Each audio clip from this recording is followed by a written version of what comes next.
Well, welcome everybody to New Tracks Meetup. Thanks so much for coming this evening. We really appreciate it. Hope you come back often. Hope you tell your friends to join us. We have a website called newtracksmodeling.com, and we hope that you will go and register at that website so that you'll get email notices of all of our shows, and you'll be sure not to miss any of them.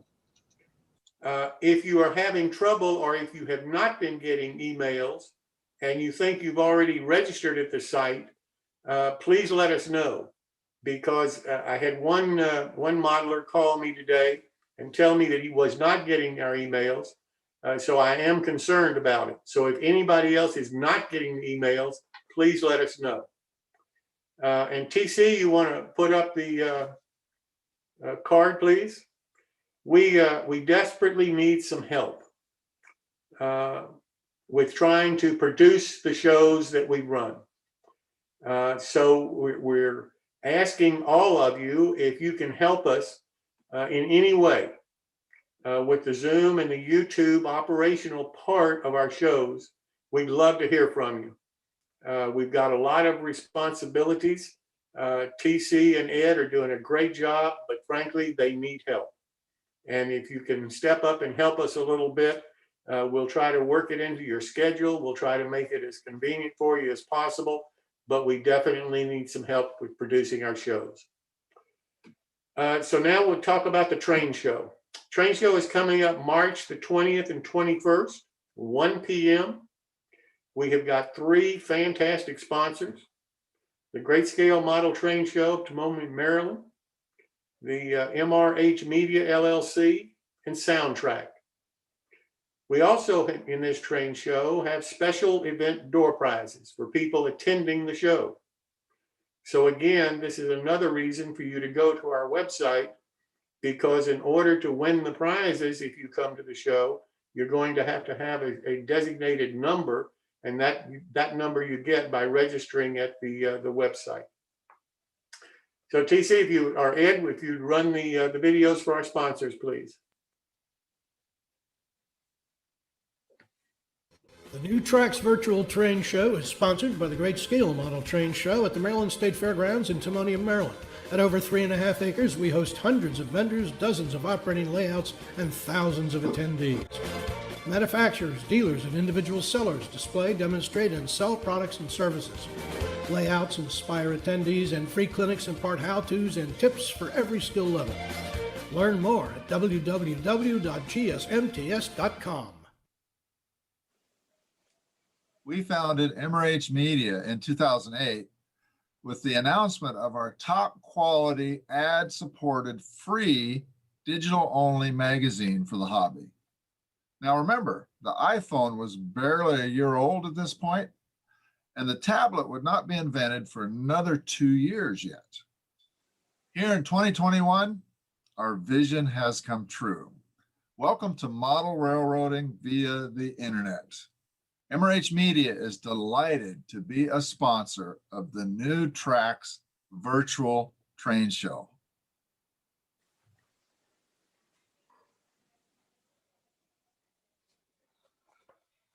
From our humble beginnings in 1990, Soundtracks has grown to be an industry leader in model railroad sound and technology. We offer a wide range of sounds to fit any era and any modeling interest. Our products boast innovative features developed alongside real railroaders to improve your modeling experience. We are proud to say that all of our decoders are made right here in the USA and thoroughly tested to ensure reliable operation every time. Be sure to visit soundtracks.com and use promo code NTMSHIP to get free shipping on your order, or visit your local retailer today. We are really proud to have those 3 sponsors for our train show. We think it's going to be a lot of fun for you. All you've got to do is turn on your device, whether it's a computer, an iPad, a phone, sit back, watch some great vendors present their products, win some door prizes, and enjoy the show. It's as easy as that. So we do hope you'll join us. We have a My Bill tonight with Chris moderating it. And our next one after tonight is February the 27th. that also is going to be a full show. We have a full one tonight. It's going to run a little longer than normal, but we've put some things in tonight that I think you'll enjoy and stay to see. One of the announcements that I have tonight is that Greg Cassidy and Chris Coates have partnered up with a new type of project for the show. I'm always looking for new ways of trying to present modeling and try to do things maybe a little different. So this time, Greg is going to step by step build one of Chris's kits in short segments, and he's going to do one a week until it's built. And I'm going to now turn it over to Chris and let him explain the model that's involved and how to order it if you want to build along with Greg and get all of the details. So Chris, thanks so much for you and Greg agreeing to do this. And we're really looking forward to it. All right, thanks, Jim. What we've actually got going here is for those of you that have seen the Gray Street house, what we're actually going to do, if you've seen Craig's version of it, is we're actually going to offer a version that is very similar to what he has, what he's come up with. And basically, this is the original kit. If you go onto the website, you can get these all day long. But what we're actually going to do, I'm still in the process of designing it, but going to add a base to it. And then it's going to have some pillars and a roof that goes over the porch. And so I think it'll be a pretty nice little kit. You can go onto the website, conowingomodels.com, and you can go ahead and pre-order it because it's not quite ready yet. So I'm hoping within about a week or two to get those out. And I think we're figuring on starting the actual build in March. Is that correct, Greg? Yeah. Okay. So we're looking to start this in March, and that'll give people time to get it on order, me to have the time to fill the order, and then leave it up to the post office to get you the order. So hopefully we can do that. And so basically the whole point is we're going to build this model together.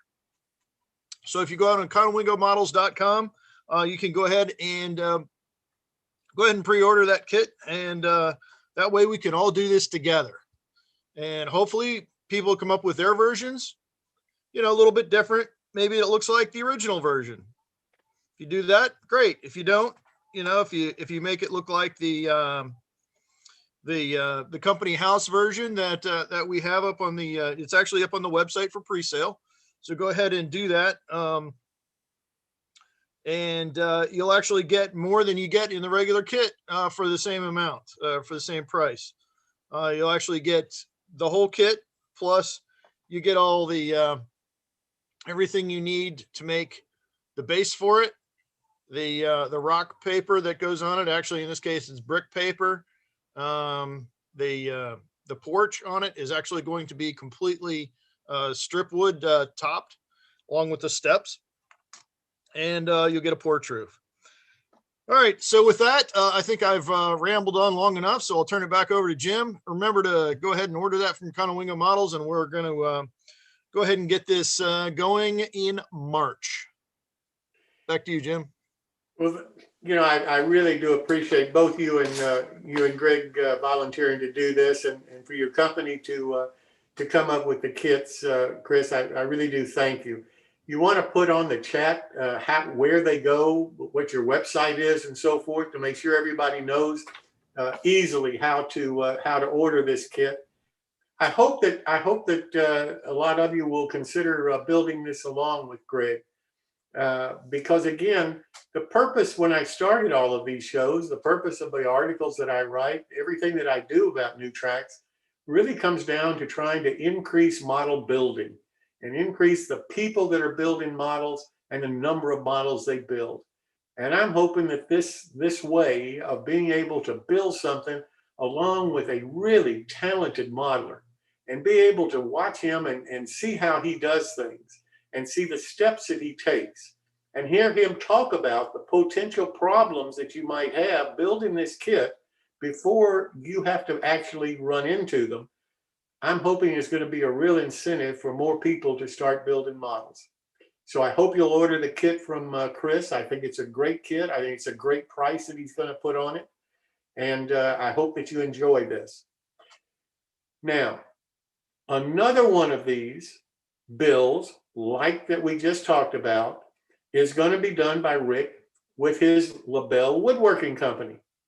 And Rick is going to build step by step, the same way, little bit at a time, one of his flat car kits.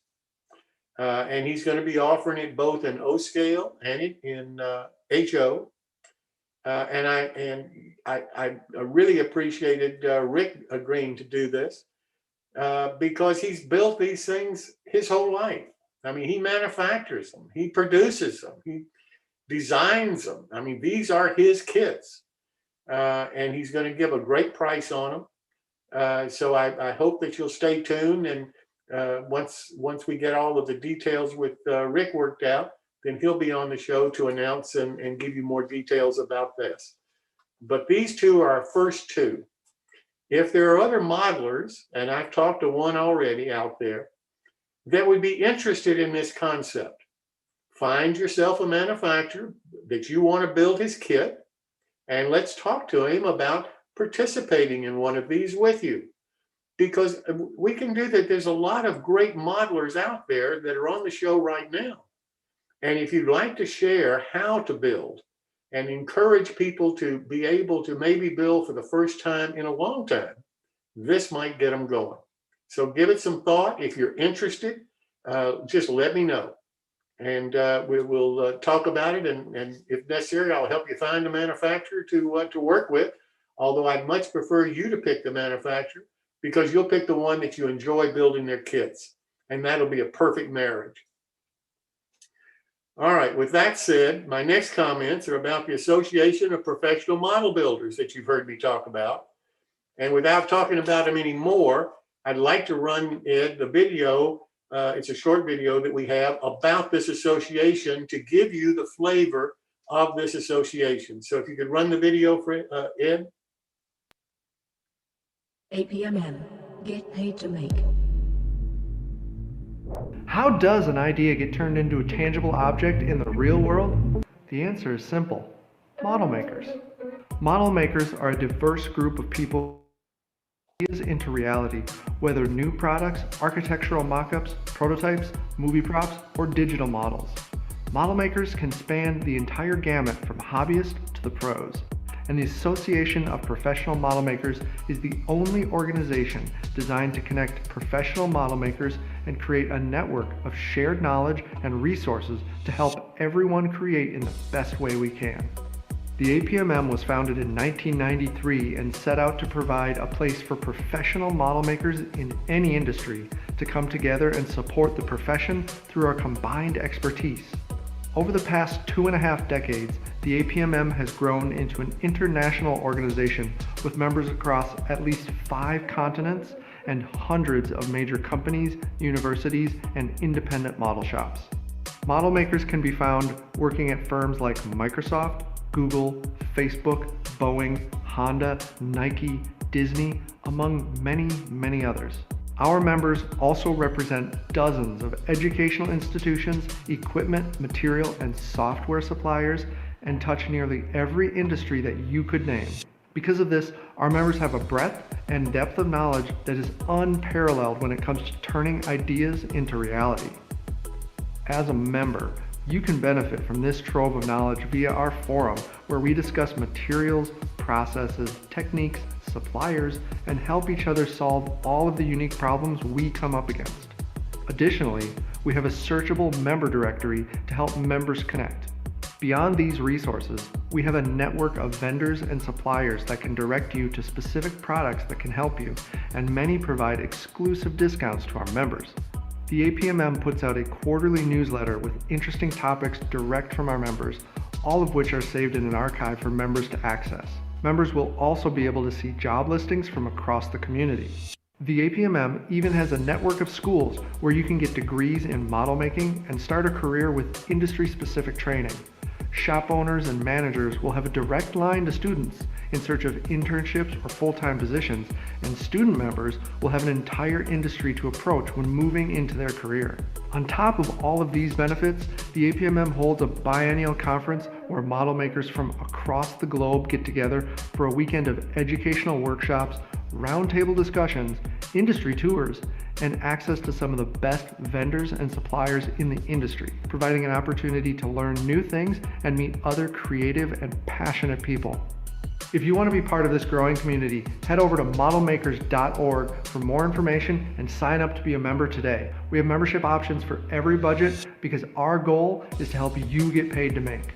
So why don't you join the Association of Professional Model Makers and be a part of how the world gets made?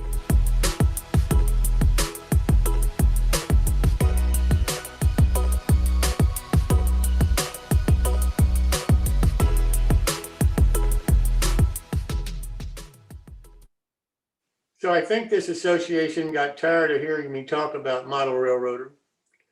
So they made me an ambassador for their association to the model railroading community. And I'm very proud of that, because I believe that the members of this association can really be mentors to model railroaders. And I believe that model railroaders, if they desire, can be potentially employed as professional model makers by the companies involved in this association.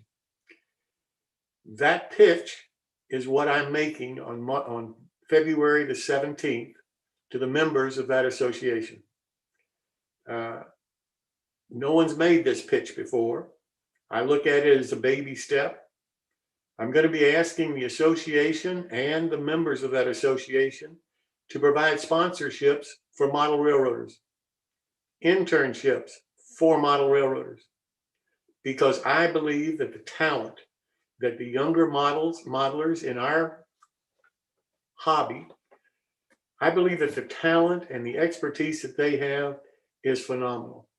And I believe that they have all of the capability in the world to improve their modeling with the help of the professional model makers in this association. So I think it's a win-win for both sides.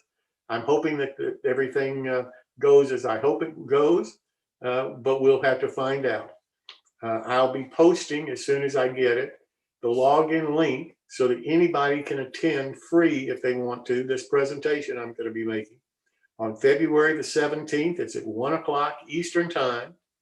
And this is the association's Zoom meeting. It's not ours, but I'll be the one making the presentation. And I'm introducing 3 people that are model railroaders that you have met on this program in the past, and I think are going to really knock their socks off. So I'm really hopeful about this. And I, if you get a chance and you want to participate, I hope that you'll put it on your calendar. And like I say, I'll be posting it on the website and on my Facebook page as soon as I get the login. So with that said, I'd like to go to Paul Thompson and get his quick tip of the evening. Great, thanks, Jim. I'm just going to share my screen here, which hopefully will work. Ed, you need to go to Paul. Thank you. There we go. Okay, this is a real quick tip for the HO modeler, and what you're looking at here is something that I borrowed from a friend of mine in N-Scale, which is a bunch of wheel sets. And I thought, well, this is very interesting. So with that said, I modified a few. As you can see here, I took the ends of the axles and flattened them down, and I split them. And the whole idea of this thing was to come up with some high rail wheels for a dump truck. And this was just my idea. It kind of blew me away that it was that simple. I had a ready-made source, and the N-scale wheels come in about 2 sizes. There's one that's really fits in quite nicely. And as you can see, all I did was take the split ends, cut a bit of plastic tube and a little bit of plastic and mounted it up, and voila, you've got a high rail. And of course you do this for the front end too, which I'm now working on. Anyway, that's my quick tip for the night, guys. And thank you very much. Just chum up to your N scale buddies and see what you can get. Thanks. Well, that's a novel approach. I never thought about that, Paul. Thank you so much. Well, next we have one of our short segments with Martin Reckbell, MMR, who's going to talk about model building a little bit. Martin, welcome. Glad you're here tonight. Good evening. If we can get my slides up somewhere, somehow, somebody, anybody? Ed? They were here a little while ago.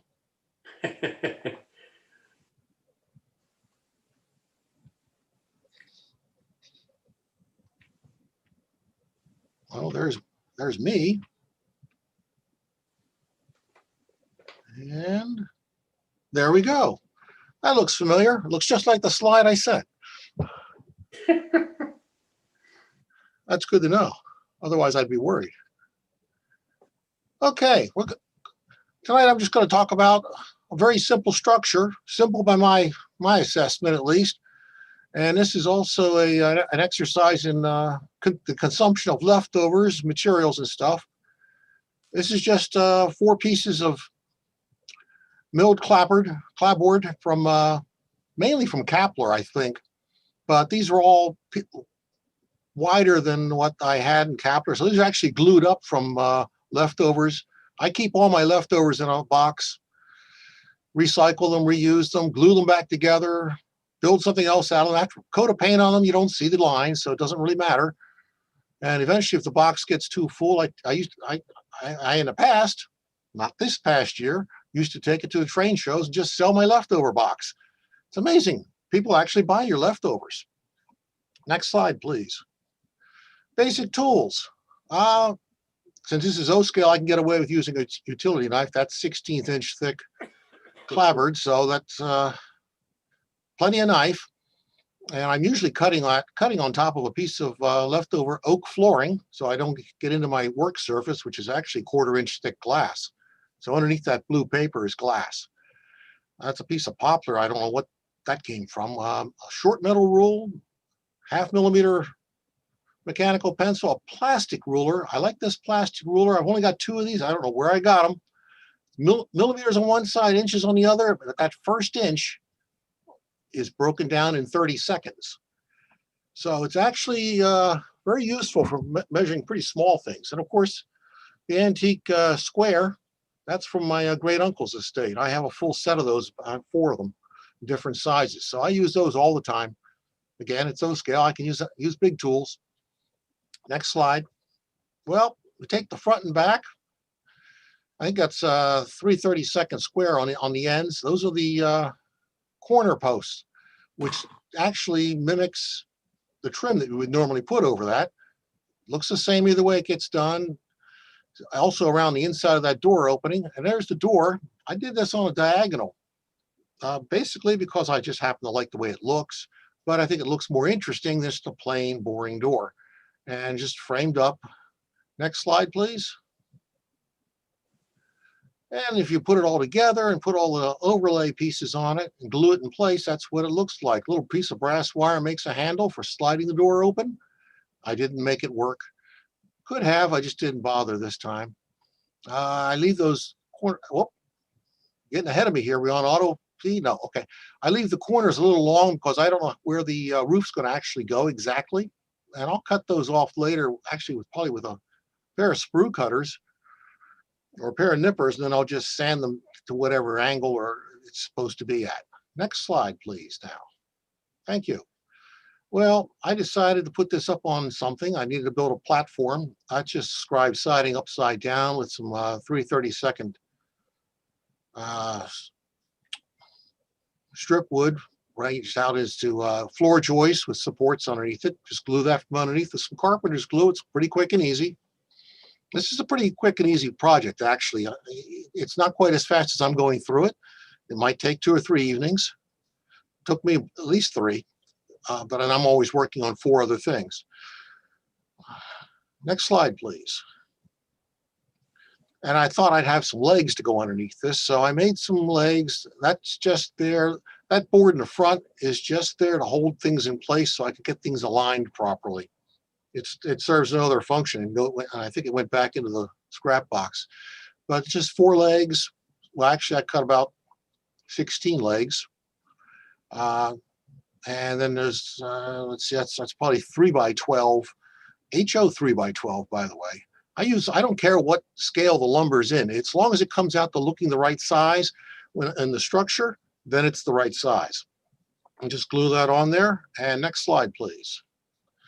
And you made 4 of them. And I'm a firm believer in using NBW castings. Wherever you think they might belong, I put one there. And I usually drill through and put one on the other side just because I'm compulsive about things, somewhat excessively at times. So I go through a lot of these castings of various sizes. Those are Tishi's. I don't care whose I buy. It depends if I get Tishi's, Grant Line, whoever. And they're drilled out and dropped into the hole and glued in place. So they actually are going through that 3x12. Next slide, please. So you put it all together and it begins to look like a platform. I missed a little bit on the alignment there, but I probably missed that much when it's 1-to-1 scale too some days. I don't really worry about it too much on a model. It's close enough. It's not going to fall over probably. Next slide, please. So for some reason, I got artistic with the lighting, and I don't know how I did that. I'm not going to do that again because it looks a little funky. But you put the 2 ends, front, back together, drop it on the platform, glue it in place. It's beginning to look like a structure.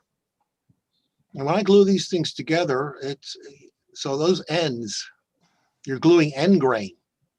Gluing end grain to those corner posts does not work well with carpenter's glue. So I use a trick that is a little odd, but it does work very, very well. It's not very forgiving. And that's to put a very fine bead of goo, good old Walther's goo or Hobsco goo, if you remember that, down the, coat the surface of the end grain, stick it to the side piece, post, pull it back apart, and where the goo trace is on that post, put another film of medium viscosity CA, cyanoacrylate, crazy glue, whatever you want to call it. Now stick it back together. So mix the two together. It is totally unforgiving and you have a matter of seconds to work with because it will set up very, very, very quickly. So get it straight, get it square, and you'll be okay, but it's not going to come apart unless you cut it apart with a scalpel. And I do use scalpels quite frequently. I highly recommend them over X-Acto knives. They're a little expensive. They're disposable. You buy them by the 100. And if you cut yourself, it doesn't hurt quite as bad until you see the blood, which is why I keep adhesive tape in my shop too. Next slide, please. On the back side, yeah, I put some bracing in around the edges. Basically, that one in the center was just to keep this front and back from bowing. It seemed to have a little bit of a bow in it. That's not uncommon in O-scale that the clapboard will bow a little bit, but you just put a piece of scrap wood in, stick it in place. The other parts on the ends, that's just to have something to glue to. I like to have, if I can give it a place to put the carpenter's glue so it sticks nicely where it just needs more surface. I feel like it's going to be more structurally sound. That roof is just 1/32 basswood sheet. Just cut it and trim it to fit. That cuts nice and clean with the knife. And go right to the next slide. Green and yellow. Actually, that's not yellow. That's actually PRR buff, Pennsylvania Railroad buff, or that's what the label said it was from Polyscale. Probably the last of it I had, so it's gone, thank goodness. And the trim is some green. I can't remember which green it was. I could look it up, I suppose. The decking and framing, everything, that's just Minwax stain. I keep a bottle on my modeling bench of Minwax stain. I have no idea what's really in it. Whenever I have a can of stain that's getting low, I dump it in that bottle. So it's always changing. It's always darker, lighter, more red, less red. It wanders around, but it's never consistent. It also matters how long I shake it. It kind of gets it darker or lighter. The shingles were left over from a project from a custom build I did several years ago for a guy in Baltimore area for a office, the art office, a huge yard office that I scratch built for him. And the window's just a leftover Grant Line window. I have no idea which one it was. I have a box of orphan windows. So a 4/4 window seemed about the right size to put there. So that's what went there. Next slide, please. It's probably another view. The other end. Yeah, the other end's kind of boring. I didn't put a window in it. No signage on it as yet. That's the thing. You can always dress these types of structures up. You can put all kinds of signage on it, suit whatever it is, or whatever location, or whatever railroad or town, or whatever you want to name it, or for whatever purpose. The steps are actually, they're laser cut steps, but I can't remember who they're from. They're either from Banta or somebody like that. I got tired of making stringers for steps. The back is more boring than the end. But again, it's a great vista for if you wanted to hang signage on it, all kinds of advertising or whatever. I didn't bother to weather this at all. It's just sitting around waiting to be weathered by whoever owns it after I get rid of it. Unless they make me do it for a small fee, I guess I could do that. I'm not really looking for work. I'm looking to move on and get rid of things, actually. So I'm building and getting rid of things by turning the leftovers into structures for somebody else. So next slide should be the end. Hey, how about that? We're done and I'm moving right along. There's how you find me if you want to find me about publishing in the O-Scale Trains magazine, because I am an O-Scaler. And I guess I'll be back next week with yet another structure build. So any questions or anything, now's the time, I guess, to throw them at me. Well, I got a comment. I'll tell you, nothing makes me feel better than for an MMR to say, well, that's close enough. See, some people out there think that once you're an MMR, it's never close enough. It's always perfect. Oh, God. You know, it's got to be perfect or you'll take it apart and rebuild it because you're an MMR. And MMRs are perfect. No. Sounds like a bunch of BS to me. No, not even close. Not even close. Having been the contest chair for my region for 10 years, I can tell you MMRs can make a lousy model just as well as anybody else can. They're perfectly capable of making a mess just like anybody else can. And I can agree with that because I do it all the time. I make lots of mistakes. I tend to cover them up now and then, but or try to minimize them or get to a point where I say, you know, if I were building this, I would stop right here with the full structure. And I've built enough one-to-one stuff and rural construction existence to say, that's good enough. It's not going to go anywhere. Doesn't have to be any fancier. It'll serve its purpose. That's what it's there for. Now, don't get me wrong. I'm a big supporter of the NMRA and the Achievement Program. I think it's one of the greatest educational programs that I can imagine for a model railroader. And I guarantee you, if you go in it and you get involved with it, you will learn an awful lot about modeling and model building, and you'll come out of it a much better modeler. But it's funny because it seems like once people see MMR after your name, they associate you with a different group of people. And I'm telling you, by and large, most MMRs, you'd be amazed at some of the models they sit down and say, yep, that's good enough. I'm through with this one and I'll move on.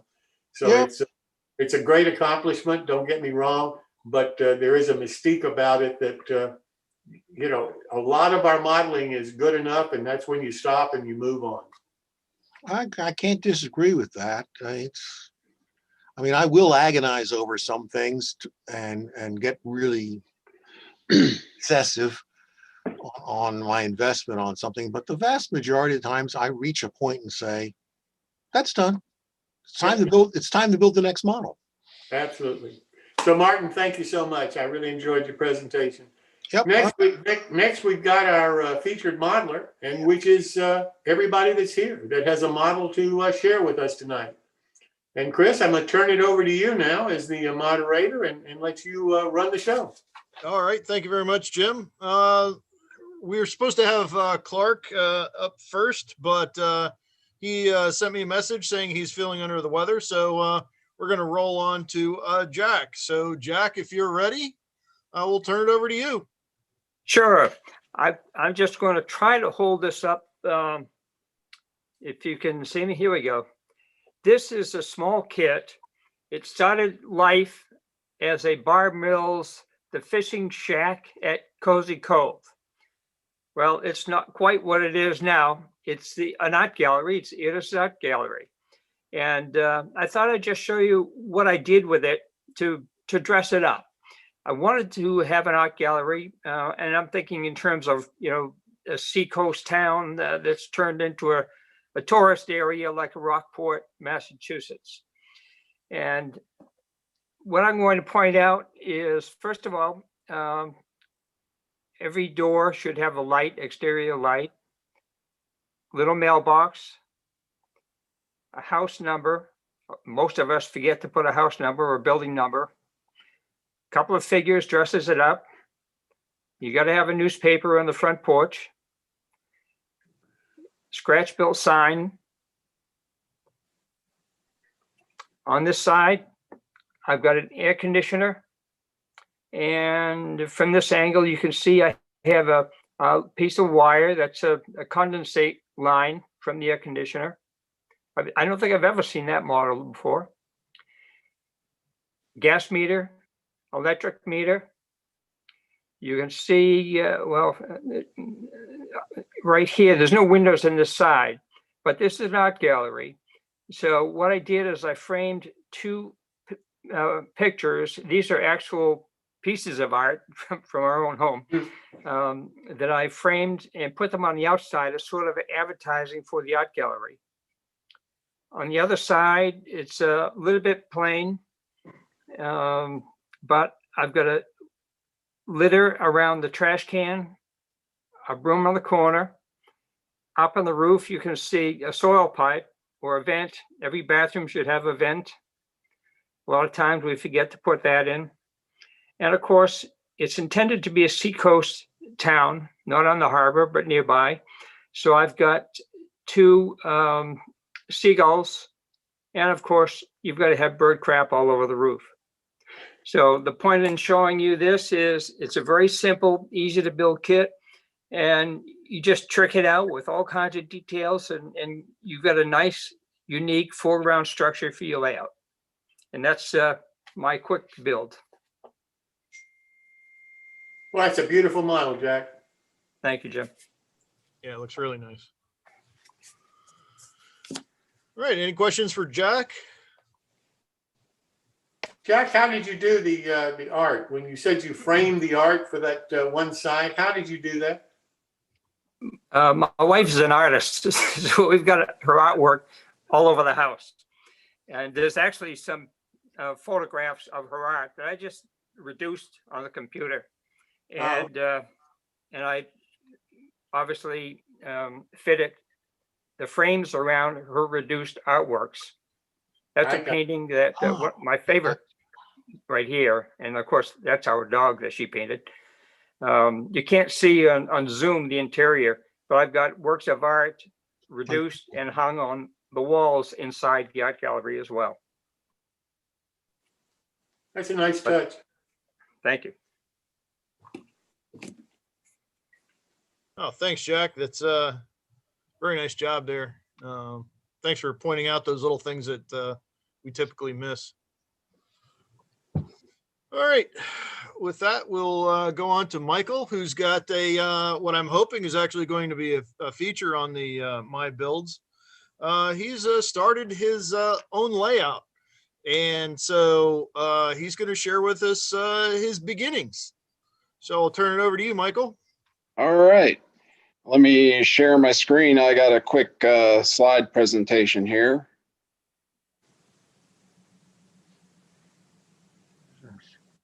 Oh. I'll close that. All right, everybody got that? There we go. Yes. Okay, just some background on who I am, and I'm an IT support guy, so if you break something computer-wise, I fix it. I got back into the hobby in early 2000. Since then, I've moved 4 times, had 7 jobs. I've torn down 2.5 layouts, and I've switched modeling interests 3 times, and I've landed at ON30, which is what this layout's going to be.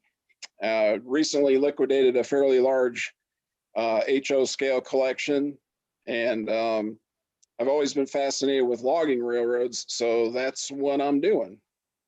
So next slide.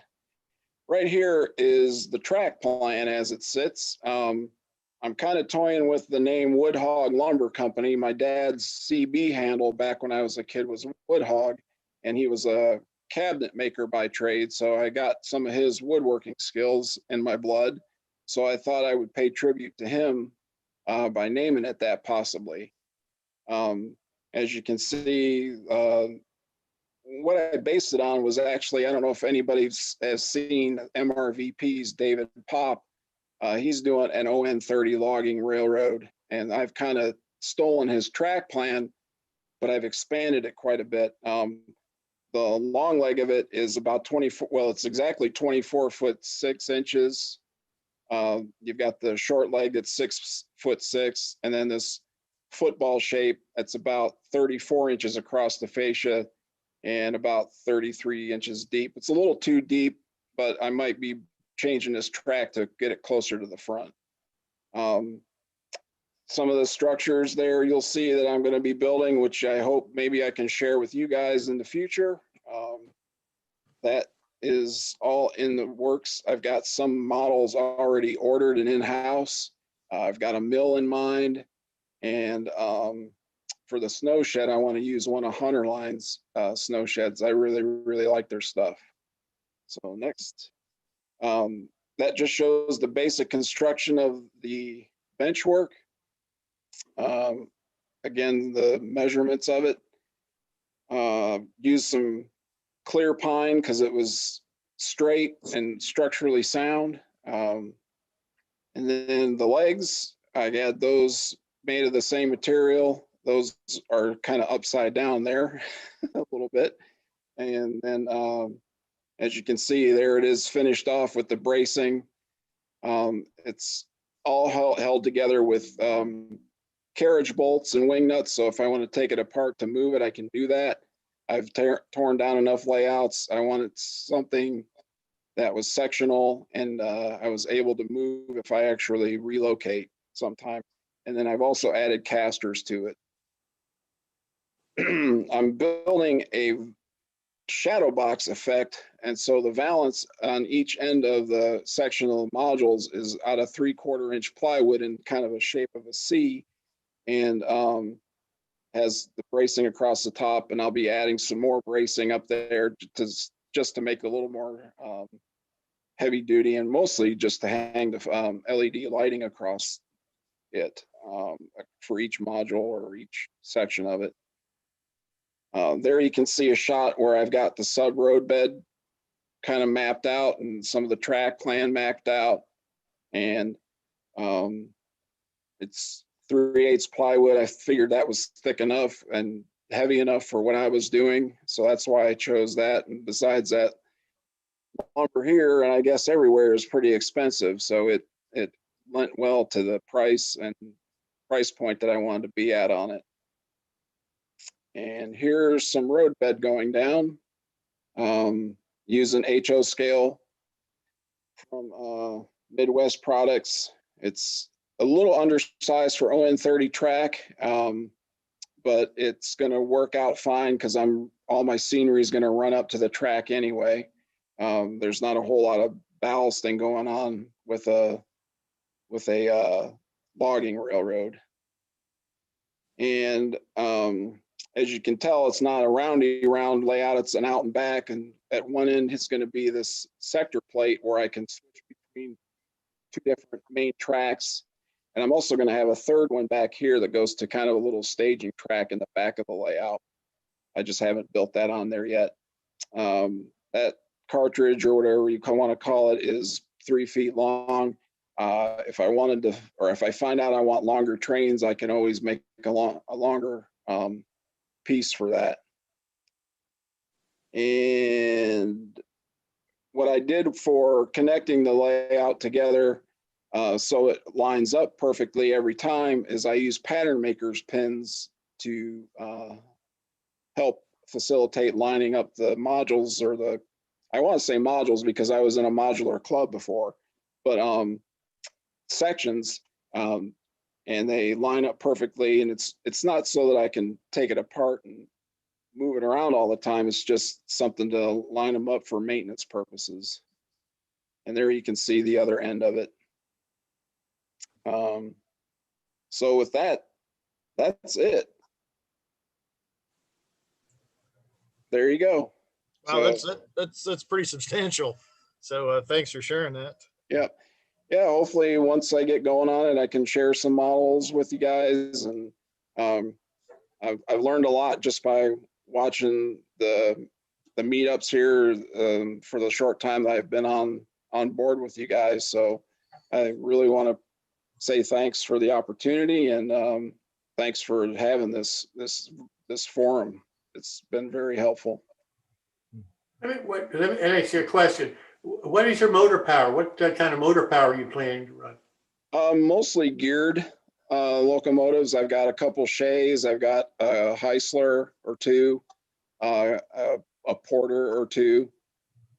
Just mainly sticking with that for steam, just kind of the era that I'm shooting for. It looks fantastic. I'm really impressed with how you're putting it together and everything. That's really great. Thank you. I'm having a lot of fun with it. That's what this hobby's all about. Yes, Let me ask you a question. You're interested in helping us produce these shows with your technical background? You're the perfect kind of guy to help us. Sure. Yeah. I'd be glad to lend a hand however I can. Let me do this. TC, can you put my email on the chat function, please, to him? And if you'll send me an email with your telephone number in it, then I'd like to call and talk to you about helping us with our shows. All right. I'll do that. Fantastic. So TC, if you can send it to him in the chat, my email address. Thank you. Yes, sir. Excuse me, Chris. I hate to do a little business there. No, that's fine. The whole point is to get people talking. So, Well, that's what you and I hoped this was going to turn into. It was going to stimulate some discussion about what's happening and so forth. Yeah. So, are there any questions for Michael?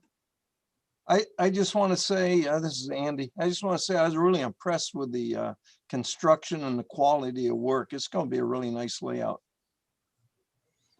Yeah, I think I've been in houses that aren't quite that structurally sound. Right. I'm looking forward to seeing how he does his backdrop and his valance. See how that comes out. Michael, this is Greg. What area of the country are you located in? I'm in Taylor's, South Carolina, which is near Greenville. Ah, nice. Yeah, we just got here a little over a year ago. We spent almost 20 years in Winston-Salem, North Carolina.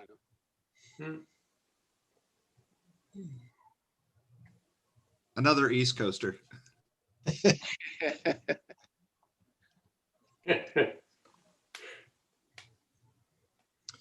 All right. Any more questions for Michael?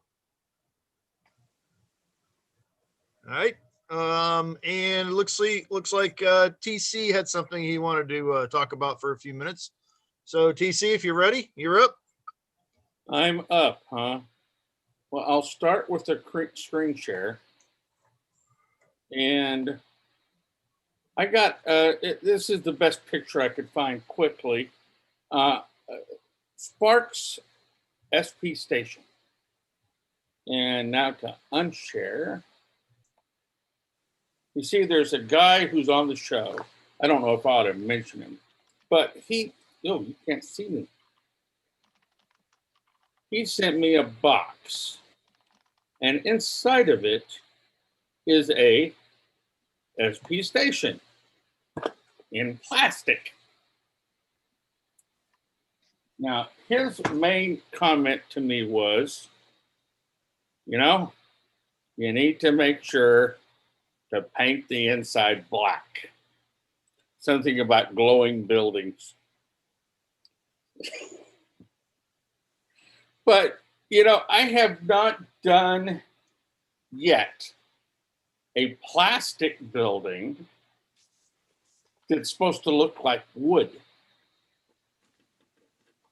So I'm not so much going to show you, well, there's the box of sticks, plastic sticks.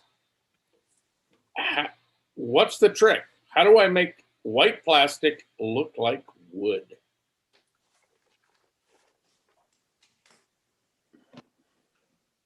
You got to Put prime dull it. coat on it. You got to prime it Use with Bragdon chalks. Yeah, I would say you use a little bit of Tamiya gray paint, gray primer, and then go over it with burnt umber. Works pretty good. Oils or acrylics? Acrylics. I don't screw with oils. Well, I've got an old lung injury, so oil paints and stuff. Good thing to do. This is Bill Neal, by the way, and I quite frequently I do. We need to talk too, because I got to get something for the show. But anyway, go ahead. Yeah, quite frequently I turn styrene into wood, and I always start with a base coat of gray, and then I work up. Now, if I want fresh wood, I use a color like sand from either the gaming side of the paint world, or I've got some old polyscale sand, and that gives a nice fresh wood color. But it's always good to hit it with a dry brush work, then with a little bit of burnt umber, not sienna, but burnt umber. It's a dark color. Burnt raw umbers will give you nice browns on that for a heavy timber. It looks pretty good though that way. You can come off with pretty good looking wood that way from plastic. Okay. But you do have to paint the inside of structures black. I have some very flat, very thick black paint, high heat paint. Well, that'll work. Or you can go to Joann Fabrics and buy the little bottles of craft paint, and that works real good too for that. Oh, okay, yeah, because that's kind of thick. Yeah, $1.25. That's all you need. Slobber it on. Yeah. Okay. TC, just use a rattle can of primer gray. That's exactly what I was going to Good way to suggest. start. Yep. Okay. Do I have to be worried about the pigment being too heavy on the primer? No. What you're going to do is you're going to dust it just so you can't see the plastic anymore. Yeah. Oh, okay. So we're talking about a really light coat. Exactly. That gives it teeth for your tooth rather for your paint. Okay. Okay. DC, I just put a link in there of how a very good master modeler is able to make plastic look like wood. You might take a look at it. I think I will. I'm not going to do anything with YouTube right now because I got the show running over here. No, obviously not. And you'll want to pay attention to this. Yeah. No, I'm open to ideas because I've done wood, kind of like Martin showed us, real wood. I've made wood look like cement, which wasn't too hard. Yeah. But I've never had to, it's going to be in country Idaho. I'm not putting it in Sparks, Nevada, even though that's where it was. I'm going to use it in Idaho, and it's going to be weather beaten all to get out. And I just want to do a good job. I'll come back later when it's more finished, which doesn't take much. I'd like to make a comment. The rattle can automotive primers like Rust-Oleum or Krylon, they actually go on with a very thin coat. They don't have the heavy pigments like the lawn furniture spray cans. Oh, okay. Because that's what I've been worried about is that the pigment would just be really heavy. No, the Rust-Oleum primers, I use a lot of them. They're very nice. Is that because they own, well, used to be testers and Floquil and stuff like that? I couldn't begin to speculate as to reasons why or sources of et cetera. All I know is it's relatively cheap versus a bottle of Floquil or Polyscale, and I can spray a lot of cars very quickly. TC, even an O scale. There's the perpetrator. TC, yeah, perpetrator. Go put up that picture of the first building that you had. Oh, you want to see that station? Yeah, put it up.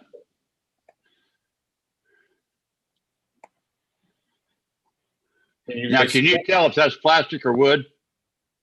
Not from that. Because that's about how far away you're going to be in this and that. So it really doesn't matter. Trying to make it look like wood, it looks all painted, and who cares?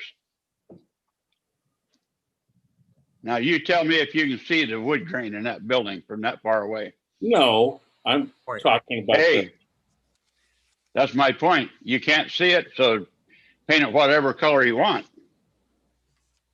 And don't worry about it. You don't have to wood grain anything. Oh, I wasn't going to grain it.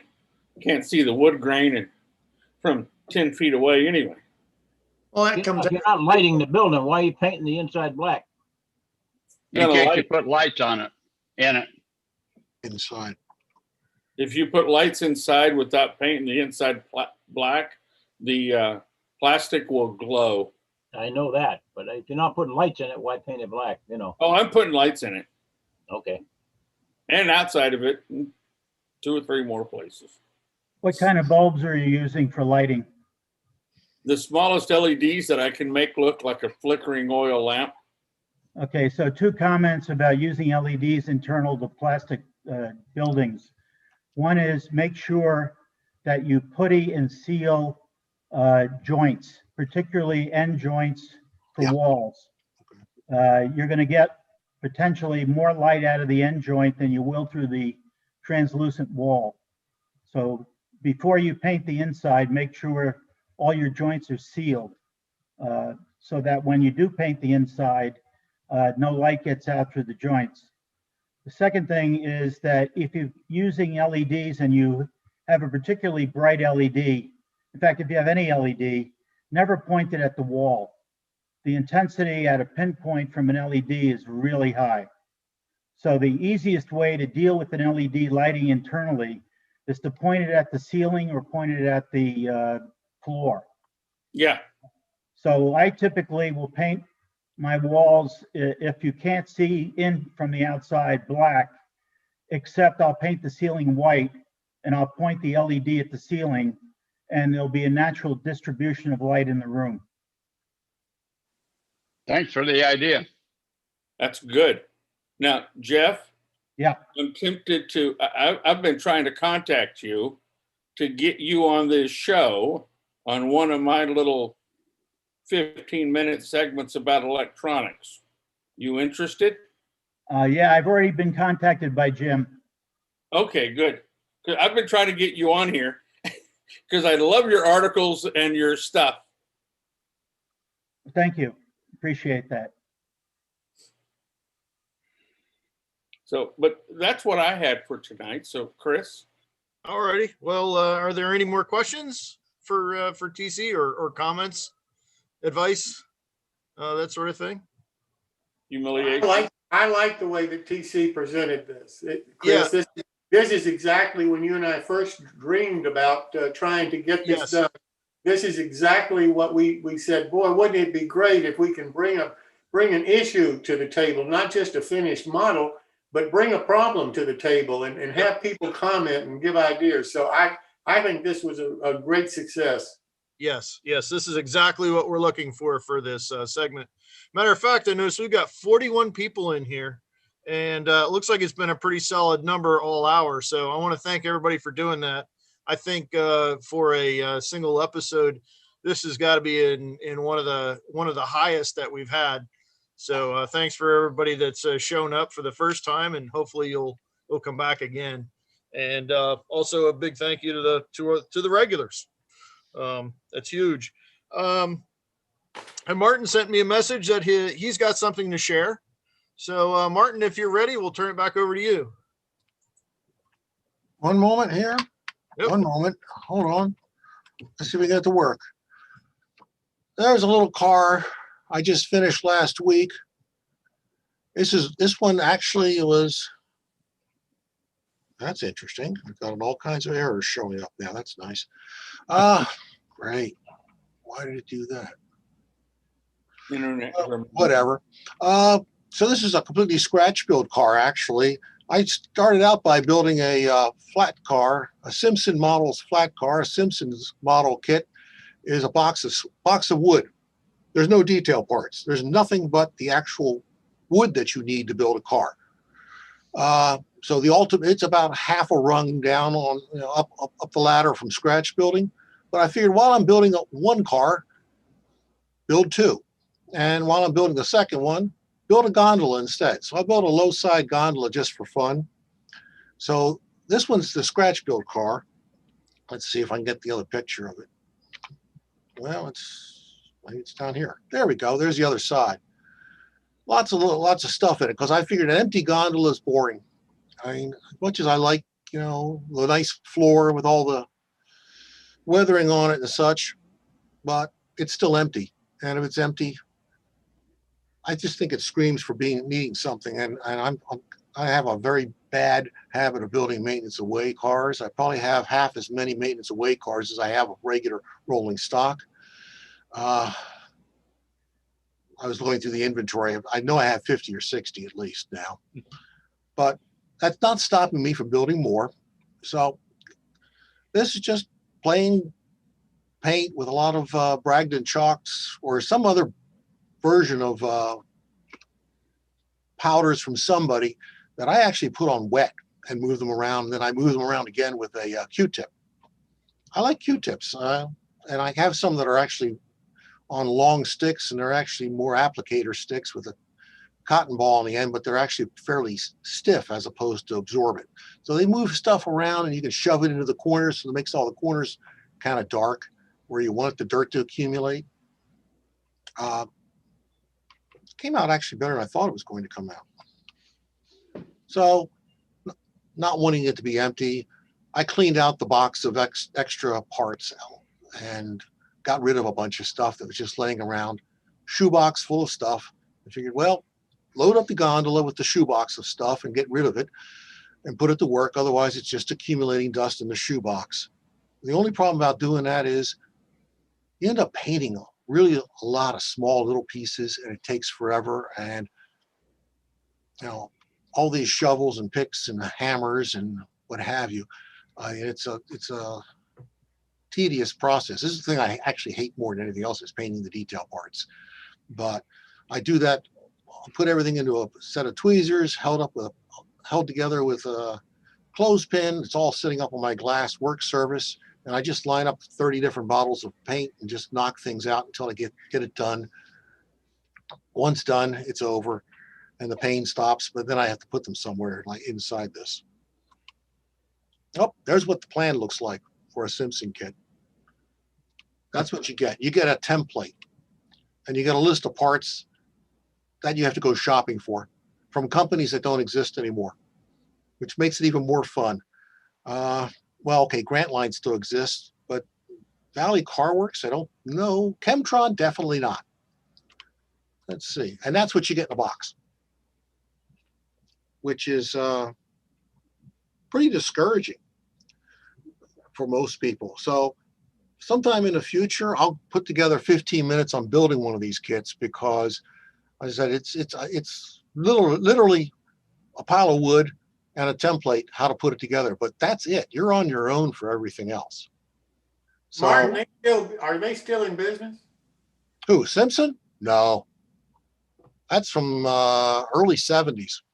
Oh, okay. Late 60s, early 70s. I had 5 or 6 of these kits. I sold most of them off, and I was going to sell this one off, and I thought, what the heck? Let me look inside and see how much paint is it. Oh, well, it The actually Simpson turns, Company was taken over by a guy, and I saw him at one of the National Narrow Gauge conventions. So the company still exists, but I don't know who to contact about it. okay, Well, I'd love to find out because I'd love to talk to him if he's, still producing kits. I haven't seen It's it. not Simpson, it's somebody else. Yeah. Yeah, Russ died a few years ago, and I haven't seen any of the stuff on the market. And the 1 to 20.3 stuff was supposed to come back out, but it's totally disappeared, and not a word from anybody. Yeah. So who knows? The new owner may have kicked the bucket. Well, getting people to build a kit without any of the detail parts in it is probably a non-starter these days. That's just too much pain and suffering to expect out of anybody but an old O-scale modeler. The nice thing that was turned out in this was this bundle is a second set of decking boards. So I only had to cut 2 to replace 1 or 2 that were a little bit off. It turns out that I think they're like 4x16s or 3x16s. I've forgotten which it is, but they glue right down. It puts together nice. Makes a nice car. The only problem is, of course, there's no weight in it until you put something in it. Yeah. Some tungsten powder. Yeah. Good. Number 12 lead shot. Well, I've got lead. I have lead bricks in my shop that I use for weighting things down, and I have 1/3 of an inch thick lead sheet underneath the workbench that I can pull out and cut. But it looks kind of conspicuous. You got to make it look like it belongs. So, Well, you put a scrap load in that gondola. yeah, I've done that in the past on a different car.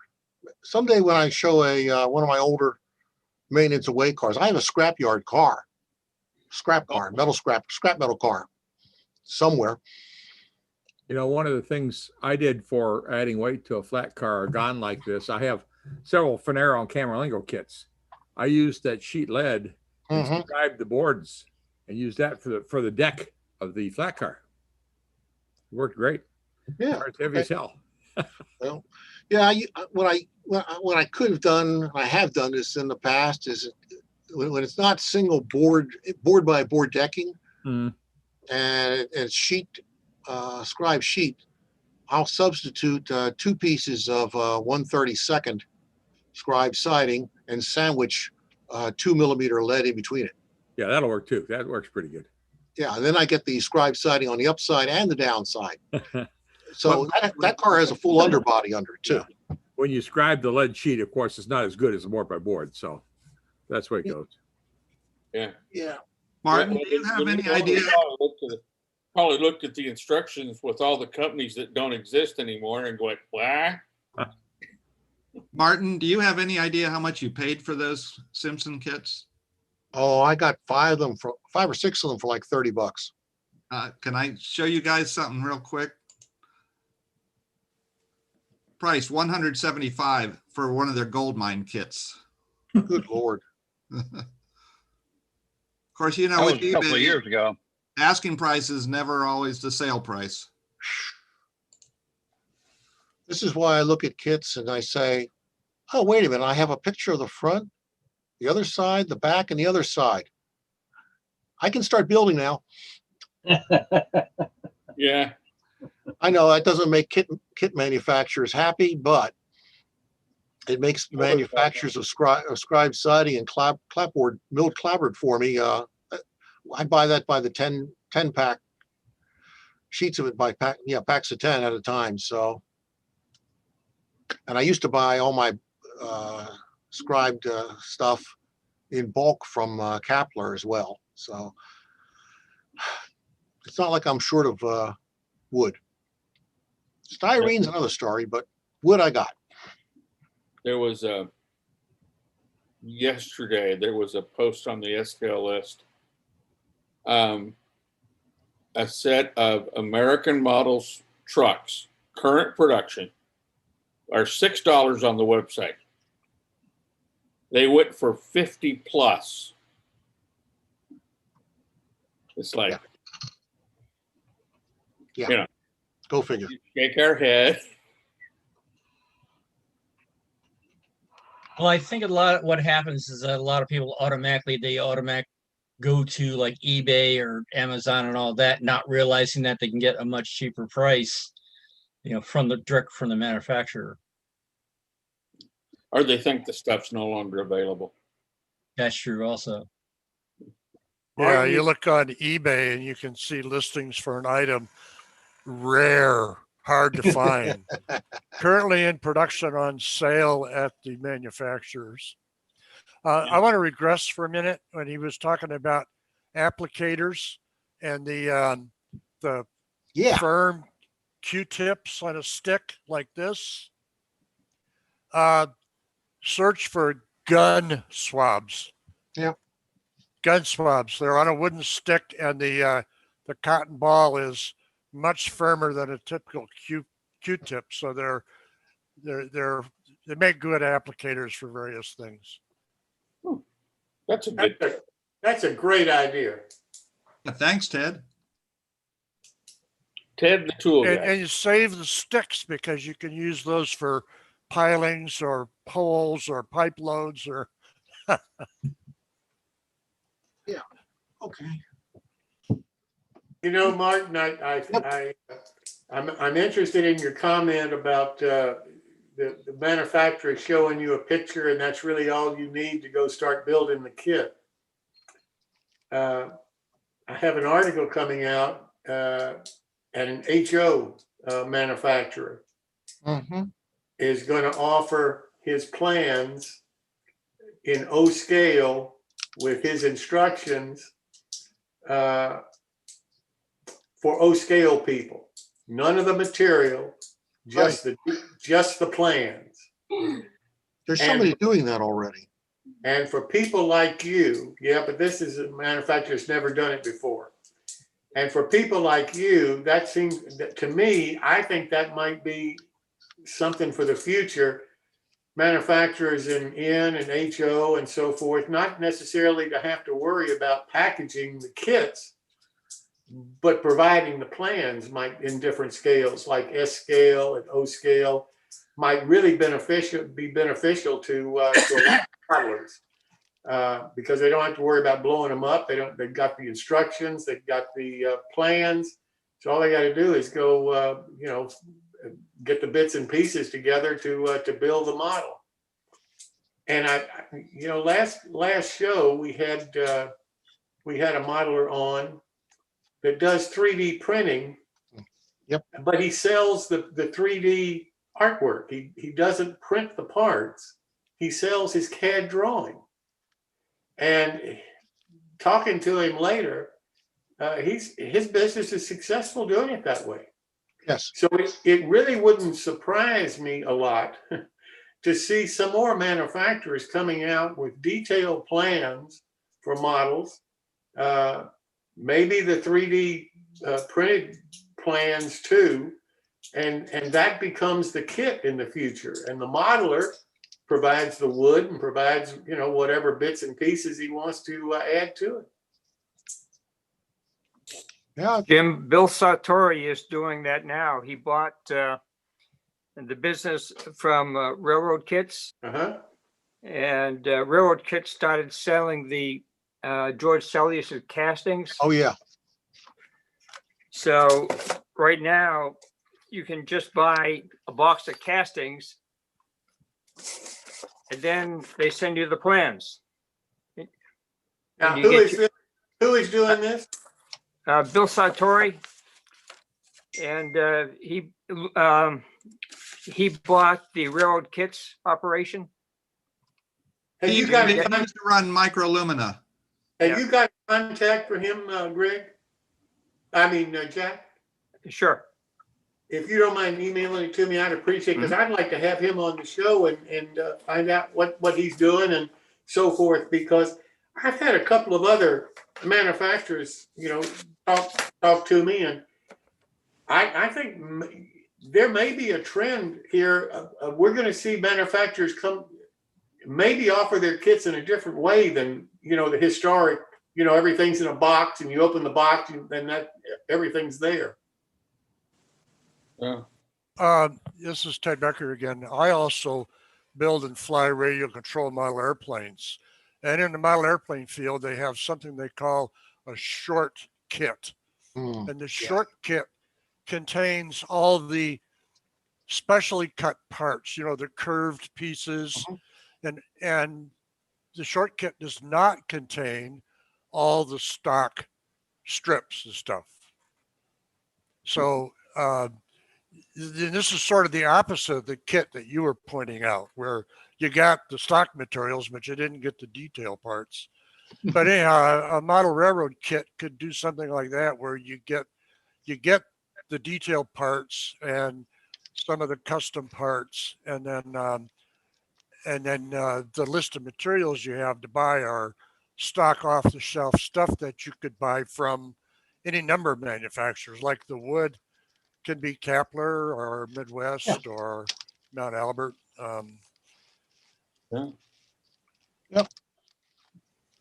Isn't that something like what you've got there, Jack? All you got was the castings and the specialty stuff and a list of what to go buy. Exactly. Yes. Well, you know, you take that one step further, and a company like Kepler or one of the model lumber suppliers, you know, they could work with the manufacturers and in effect put together the package of whatever the lumber it would be to build the kits. And the modeler would just call up and say, let me have number 42, and he gets whatever required for that kit. I think there was somebody that was on the show that was doing that. They were in Canada and they were working with Kepler. They were, yeah. And I forget who it was, but that's what brought that to my mind. So I think that there's some creativity among the manufacturers of trying some different ways of maybe trying to present their products and so forth, rather than just the historical, you know, way I guess that Simpson kit came. Well, the other thing is that shipping has gotten so high, especially if you're trying to cross the border. And right now it's so unreliable that cutting it down to where, you know, here, download the plans and here's all the detail parts in a box and you can get started before it gets there, you know, or some other method. It might help them sell more kits. Well, and it would seem to me too that if the manufacturers had some way of joining together where they could place an order for the wood that they need for their kits, then I think that, you know, they could buy in a volume that might make it attractive to the suppliers to give them a really super price on that volume. But keep in mind these suppliers have got to make a profit too. So I think discounting these guys all the time is a mistake. They're not going to be around that long. That's true too. That's true too. But at the same time, I come back and I say, I think they're the heart and the soul of the hobby, because without them, we wouldn't have some of the kits that we've got. We wouldn't have some of the creative things that are out there right now. And so they may not be here long, but if we can support them while they are here, it may bring some more models out from other people that we'd never see because they're just scared of failure on the front end. So it's tough, no question. Can I share a picture for these guys that like to scratch build? Sure, go ahead. Let's see if I can bring it up.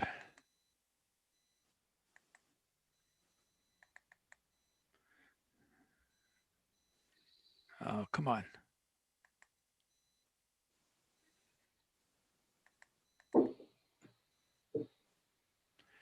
Okay. This is the old Milwaukee Depot at Morton, Washington. It's sat in the middle of a Y, but what's of particular interest to me on this is the siding. You've got shingles up on top and clapboards down below. It's not all I can see is a piece of paper. Oh, sorry. You haven't clicked on anything yet. New share.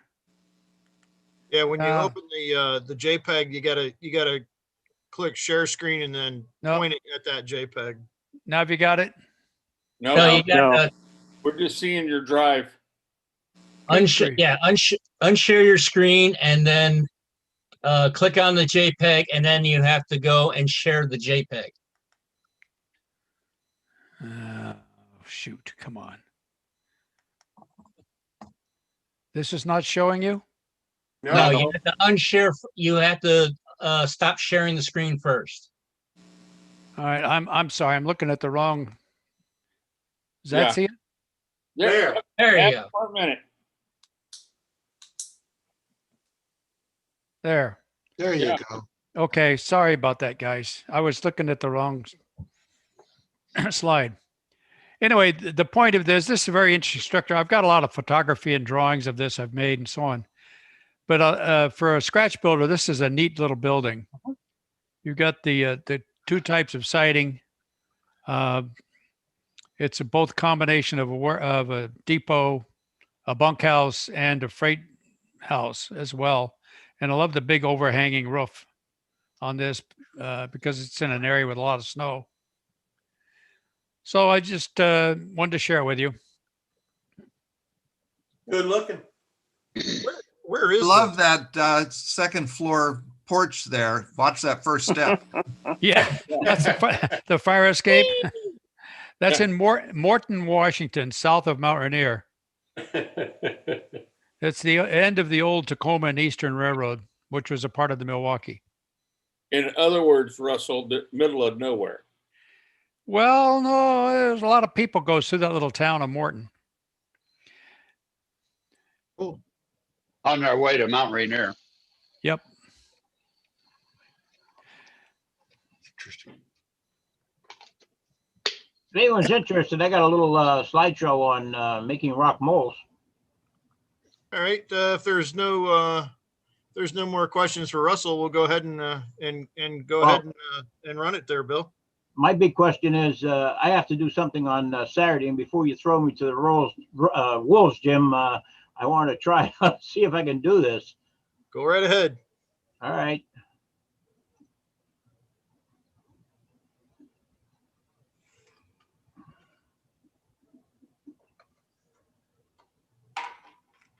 Here we go. Oh, here's a fast thing for TC.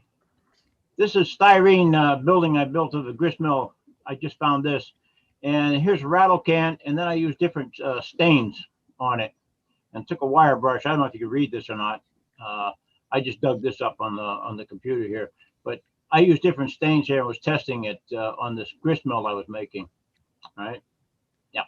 All right. Let me see if I can find the PowerPoint now. Oh.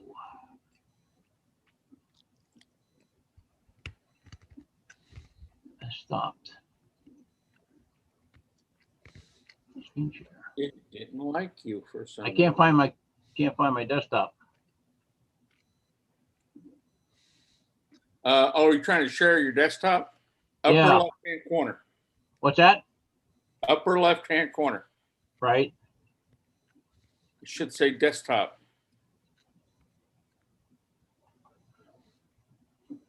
Bill, why don't we come back to you a little bit later? TC can maybe talk to you off the screen, because we've got a long show tonight. And Oh, okay. I thought I was just going to fill in with it. That's all. Okay. Good. No problem.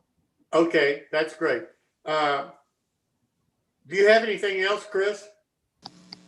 Actually, I was going to just share a couple pictures of the build for the prototype of the kit that we're offering. That's great. TC, can you? Yeah. Okay. There you go. Great. All right. So I'll go ahead and bring that up on the Google Drive here, or from the Google Drive.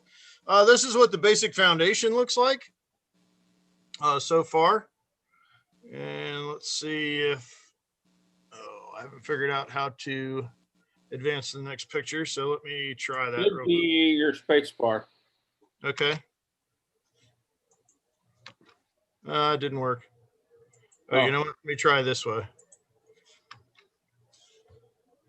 There's All right. there's an arrow on the right side of your screen that'll All let right. you move it to the right.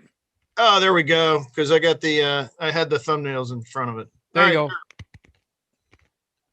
go. All right. So there's the base with a brick paper attached to it, and the scribe or the strip wood that forms the deck, the top of the deck. And I think next up should be just another view of the same thing. What I'm going to do is actually going to get some scribe wood. In fact, that's what I did tonight, is put some scribe wood down in the bottom portion here to wrap around the deck. So I'm going to have to actually replace all those deck boards.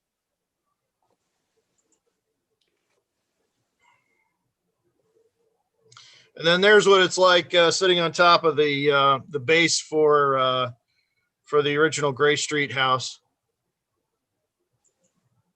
What scale are you working there? It's HO. Okay. There is actually a version of this that I sell in O, and it does look a little bit different. So there's another view of it. And Chris, are you going to offer the O scale one too for this build, Chris? no, because I don't have a porch built up for it. Oh, okay. But if people want to buy the O scale version, go right ahead. I don't really see a problem with that. It'll just be that they won't participate in the base and all that. So What are you using for the wood clapboard siding? it's Northeastern Okay. aged clapboard.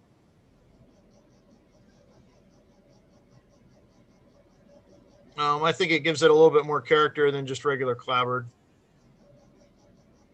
What are you calling it? What's that? What'd you call it? It's aged clapboard. Oh, aged. Okay, right. Yeah, a little more interesting than the real fine stuff, right? Yep. All right. So with that, those are photos of the build so far, and we'll hopefully have more here soon. Because I had to go ahead and replace the original Gray Street building, and matter of fact, I did that tonight. I've got one that I'm building up, so it will actually be a dedicated prototype for the new porch. Well, listen, If you want me to show any, oh, sorry, Jim, go ahead. If you and Chris, if you and Greg can write something up, I'd like to put this on our website so that people know what you're going to be doing, when you may be starting it, where to buy the kits, and so forth. And Sure. You may not have the front porch, but if you have it in O scale, I'd encourage you to offer it both in HO and O scale for the build, just to try to get more people building it. Yeah, that'd be good. So if you could get those, if you could do that and send it to TC, then TC, if you can post it on our website. Yeah, what I could do is just make a post that'll show up on the front page. Okay. And yeah, we'll talk about it, Chris. Yeah, I'll write something up. It'll be before Saturday. Yeah, I got to figure out. Yeah, it'll be before Saturday. Yeah. So Chris, when you get it done, so I know it's there. So Chris, thank you so much for doing that, and you too, Greg. And Chris, thanks for moderating the My Bill. I think it was extremely interesting tonight, and really helpful to a lot of people. So thank you so much.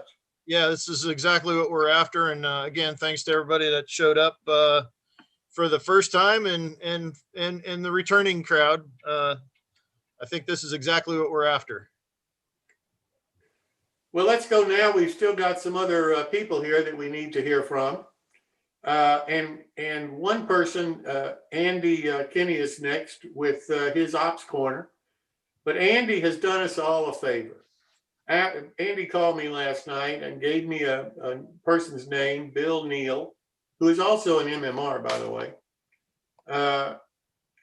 And Bill and I talked today, and Bill is starting next Wednesday is going to be doing some special 15-minute segments on his prototype modeling, his track planning, and that kind of thing. And I think you're really going to be interested in his segments because they're going to be different. In some ways, they're going to tie into Andy's segments because it's not just prototype modeling, it's also prototype operation and how he handles the track planning. So Andy, I really do appreciate you introducing me to Bill. And Bill, I don't know whether you're still here or not, but if you are, thank you so much. Thank you so much for wanting to be a part of this and to help us out because your talent is exactly the kind of thing that we need on this show. Those are very nice words, Jim. Thank you so much. I just am glad to have the privilege to join you guys. I think it's going to be a lot of fun. Well, we hope so, and we're looking forward to your start next Wednesday. So, Andy, if you're ready, I will turn it over to you, sir. And thanks again for getting me in contact with Bill. Oh, you're more than welcome. Bill, if you would, that's my email in the chat. Send me something so we can talk about your stuff. Sure. This DAPEN, whatever. Oh, no, all the way at the bottom. I just put in, it's thepenguin503@gmail.com. Okay, gotcha. Oh, I see it. Yep. Okay. Now, a highlight. Andy's going to show a video. Yeah. Did you have something first, CT or TC? No, I was trying to highlight you. Oh, okay. I would like to say before I get started here, Bill Neal's got a beautiful layout and it's been in the magazines, and I hope he does a pretty good tour of his railroad somewhere along the line here. We could have a whole evening of just Bill Neal. He has some great programs also, PowerPoint programs, and he's going to be giving our division in February. He's going to be a presentation on our Zoom meeting, so look forward to that. Okay, I'm going at this as there's a lot of people out here that either haven't built a layout or they know nothing about operations or very little. So maybe most of you aren't at that level, but since this is a video that goes on YouTube, I'm taking that somewhere down the line there'll be newer people that this might be helpful for. So forgive me if it's a little too basic for you, but that's the direction we're coming from to start with this program. So tonight it's some thoughts on modifying your layout if you have one, and but mainly it's designing your layout for operations. And the average layout builder, I don't think they really know what their goal is. It's basically to put some track down, if they're new, put some track down and run trains. And at the beginning, it's great, but it can get old and they can lose interest. So it's important to get something more than just watch your train go around circles. And that's what we're trying to do here, to give them a little more knowledge and help in developing that. So building the layout is a good start. A lot of us are collectors and we never get to the point of building a layout. So, and I would not go racing into building a layout till you have some thoughts and ideas of what you want. So after you've built it, can you operate if you do want to get into operations? So things you need to discover, or I'm sorry, to consider while you're designing your layout, your operations-oriented layout. We'll cover some of those. First, know what you want to model. A lot of people just go out and buy all kinds of stuff and they want to put track down. They have no idea of era or the location where the railroad is. It's just kind of off in a fantasy land by itself. So it's good to set your goals. And in setting your goals, there are things you really want to have, you must have, and things you'd like to have if you can get them on the layout. And this is the time to start considering all that. So when you start building, you know where you're going with it. We'll cover these a little bit more, but layout size, number of operators and positions, layout design, location of the railroad in the real world. That's really important because you got to plug your railroad into the real world and the railroads around where your location is. Time frame, you want an era. Railroads that will be represented, whether you have an actual railroad, Rock Island B&O, say, or a proto-freelance railroad. So you follow prototype practices, but you've created your own railroad. And the type of traffic control. And we'll be getting into that a little bit later, not tonight. Okay, layout size is really important to take accurate measurements. And anybody that's built a railroad or layout will tell you this or agree with it, that you don't want to cheat here, because if you cheat here, it's not going to work out for you and you're not going to be happy and you might have trouble running trains on it. You might have to go tighter curves than you wanted and such. You might not be able to get the switches in that you thought you could in the given space. So you want to ensure that that will all fit.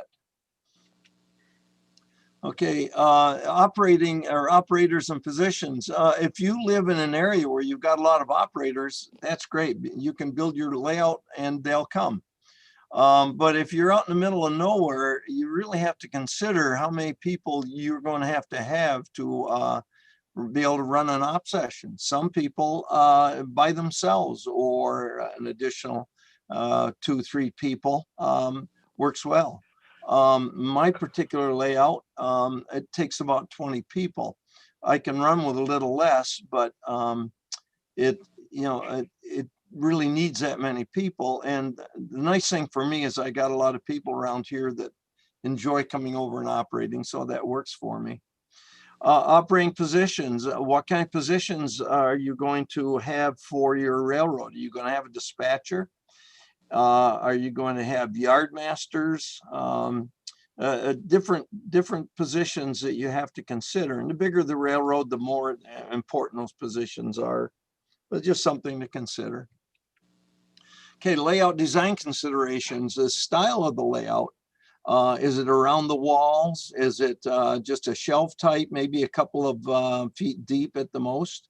Is it a single or multi-deck layout? Aisles are very important for operations. Don't cheat on your aisles. You'll find the majority of the operators are getting up in their mid to later ages like I am, and our girth kind of goes with that. So you want to make sure you have enough space so people can get around. You also have to consider where your control panels and such going to be, and make sure they're not going to be in a position where the, say for the yard master is going to be standing right in the middle of a choke point and nobody can get by him as they're operating. So this is my layout. It's not too long ago it was taken. You can see it's fairly wide, but it's even with the people we get, it's still a little hard walking through there at times. Down in front of the guy in the middle with the blue hat is the yardmaster's kind of his desk, his work area, all the card pockets and everything. So there's always a couple of people standing there. So things to consider. Also, we were talking about multi-deck. You can see here, I've actually got 4 decks right in front of the gentleman with the blue hat. And the lowest deck is the staging. Then you've got the first operational deck above that. And that is north of the city of Nashville, my version. The yard is in the city of Nashville area. And then the deck up above is also to the north of Nashville. I'm sorry, to the south of Nashville. So you have to design this in such a way so you don't have people having to work on 2 decks right in the same area for an extended period of time. It can create some problems for you. So location in the real world, we talked about it's important to plug your railroad into somewhere in the real world if you're not actually modeling that position, that place originally. So whether it's prototype or freelance, you want to be able to identify where your railroad is and where it runs and how it ties to other railroads. And a lot of this can be off your layout. You might have a small railroad, but you still have to be able to plug it in. All this stuff goes on off the railroad, but as the trains come onto your railroad, they are coming from those locations in the real world. And then as I put down at the bottom there, you want to put it on the map. Get a map out and actually play with it and run your lines where they would be on the map and such. And that has nothing to do with what you're actually modeling. You can just be modeling the very center of that location, as I am for my railroad, but it is important.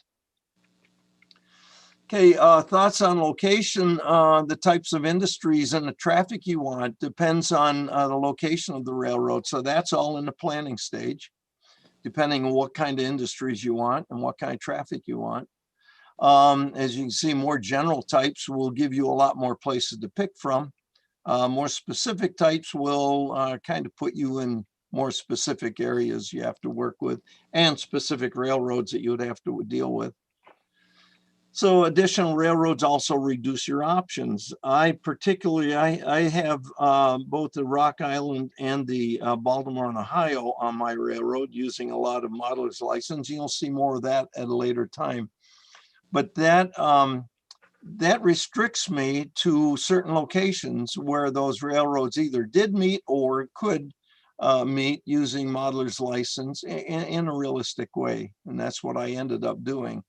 I picked a location that they didn't meet, but they could have. Okay. Then the additional railroads I added as I needed also, along with my freelance railroad. Okay, modeler's license. You just about have to use modeler's license. I shouldn't say that. Bill didn't use it at all, and I know some of you didn't use it, but with the restrictions we have and the things we want to do, and especially if you're going to have a proto freelance railroad, then you are using modeler's license. You just have to be careful that you keep it realistic and it's a believable scenario that could have been. Okay, the era of the railroad the era that you're using dictates type of equipment. Bill has a 1939 Pennsylvania railroad, and it's all steam. There's others that would want newer, later, and it's going to involve certain types of diesels, certain types of equipment. Andy, I can't imagine why you'd want anything newer than steam. Yeah, isn't that the truth, Bill? Sorry. That's okay. But it also includes the buildings, the automobiles, the type of roads, all the details. So all that stuff you got to consider. And you go back earlier times, sometimes you have to do a lot more research to make it realistic as it was at that time. So, you know, highway details and all that kind of stuff, you have to do a little research. If it's modern, you just go out and look out the door and take a ride and you've got it. So, and then let's see, train makeup and train forwarding, that changed through the years, the size of the trains and the equipment they used and how they ran from yard to yard. And this is the last slide, and this is basically this is Jeff Cracker's Roanoke and Southern. I have had this picture for a number of years, and he had a beautiful layout, wasn't real big, but you can see it says 1930s, maybe 1940s on it, just by all the equipment, the car on the roadway, the locomotives, the box cars and such, and the buildings. The smaller freight cars. So these are things that you really have to consider when you're designing your railroad and when you're putting it all together, so to speak. So this is really the last one for tonight, and we'll pick up on it next month. Bill also offered to do a program on operations for me. I have to discuss it with him, what he'll do. And also, Eric Smith is willing to do a 15-minute program on the OPSIG, the special interest group, which if you're into operations is very, very worthwhile getting involved with the OPSIG. At least sign up. You can get an e-zine online very, very cheap, and it's a good group of people to get involved with. So are there any questions that anybody has? You know, one thing you might consider in one of your sessions here is, what is a dispatcher in a model railroading situation? Well, what is a yard master in a model railroading situation? Right. And we throw these terms out, and when you mentioned them a few minutes ago, I thought to myself, I wonder if everybody out there understands exactly what the yard master at Andy's op session, I wonder if they have any idea what that person would have to do for Andy. Yeah, I agree with you, but I got 15 minutes. So, I mean, we're going to take this all in bites. I understand, but I mentioned that to you because the thought crossed my mind. I never really thought about it until you started talking about it in the context of your presentation tonight. Okay. But I think that would be awfully interested to try to bring it down to, on your model railroad, if you do this, you need a yard master in that crew somehow, whoever does that work. Right, right. And we will get into that a lot deeper, but you're right. I'm sure I'm using terms and things that some people will wonder.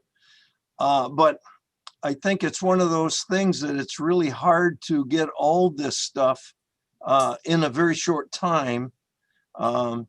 It's got to be broken down. So when I get into what do you need for an operating session, what kind of people you have to consider position wise, we'll spend the whole 15 minutes just on that and discuss who they are and what they would, what they would be doing.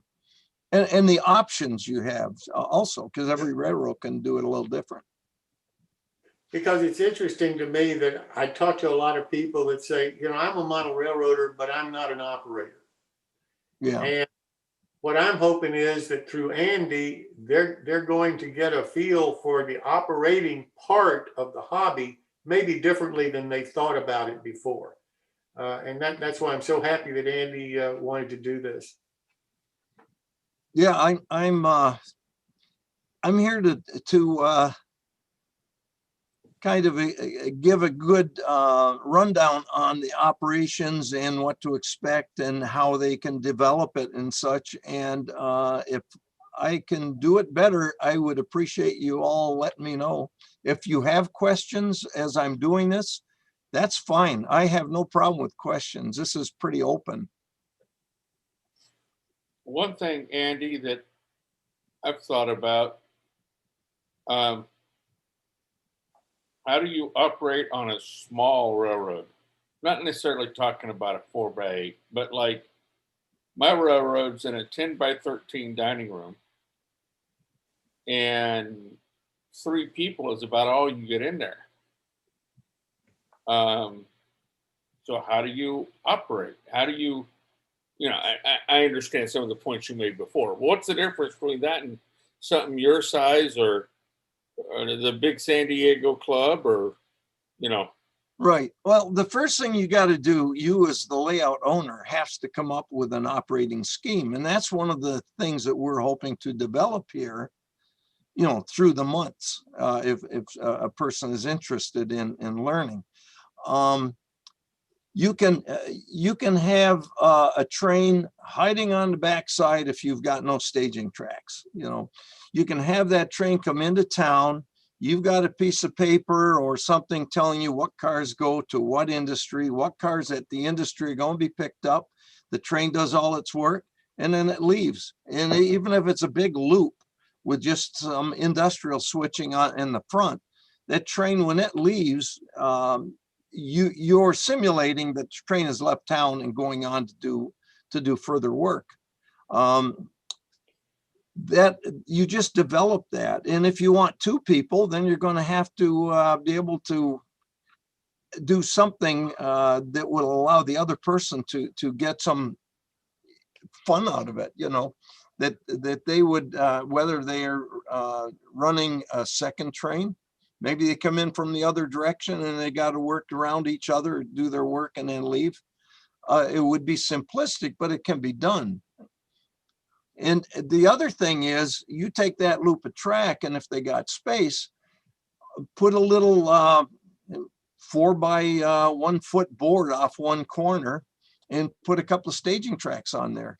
And now they come in from off somewhere else in the world onto their railroad, and they do their switching and all that. And then they go back and another train can come in. You know, you can have just a train going through the town while they're switching, and they have to get out of the way for that train.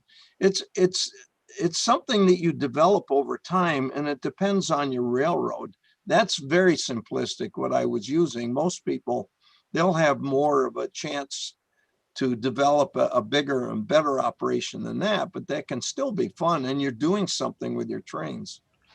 I might add an experience I had with this sort of thing. I used to operate on a gentleman's O-gauge layout, and you could have about 2, maybe 3 two-man crews.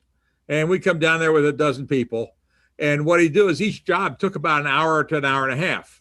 So the evening was composed of, you took a train out, you ran it with your crew member, and then, you know, you came back and that was the end of your trick, and then somebody else got a turn. And meanwhile, the other half dozen guys that weren't switching were sitting there drinking beer and having a good time critiquing what you were doing. It was actually a lot of fun to operate that layout. And it was very simple switching puzzles. It wasn't, I shouldn't say puzzles, it was very simple switching moves. You know, run on track and maybe 3 spurs per town. And you went out with a train of maybe a half a dozen cars. It wasn't all that difficult to operate. It was a relatively small O-gauge layout. But it was very nice and very well done. And it was a lot of fun. You don't have to have a massive layout. And if you don't have to keep everybody entertained all the time. Model railroaders have a great time doing nothing. You know, it's it amazes me how many people really want to just sit back and eat the pretzels, and how few people actually want to grab a throttle and jump in there and operate. So you can have a pretty good group with just a smaller layout. Right. No, I agree 100%. So the other thing, operations, if you don't have a good running railroad, that can really ruin it for everybody. I mean, if you got to keep tapping on the engines, if you got to keep putting equipment back on the track. So that's where it's really important to design something good that's going to operate well. That's probably the first thing you're going to hear from someone when they leave a layout and operating. It's going to be, you know, they might talk about how nice it looks, but it's going to be, man, those trains ran good. I had no problem at all during my, the session. One of our sponsors, MRH, Joe Fugate, it actually is writing a series he's titled Run Like a Dream. Right. And I don't know what book he's on now, 2 or 3. And each part of it, each chapter, each book, whatever you call it, is on a simple little single concept and how to get, whether it's the track or dirty wheels or, you know, whatever, make that one little part run just perfect.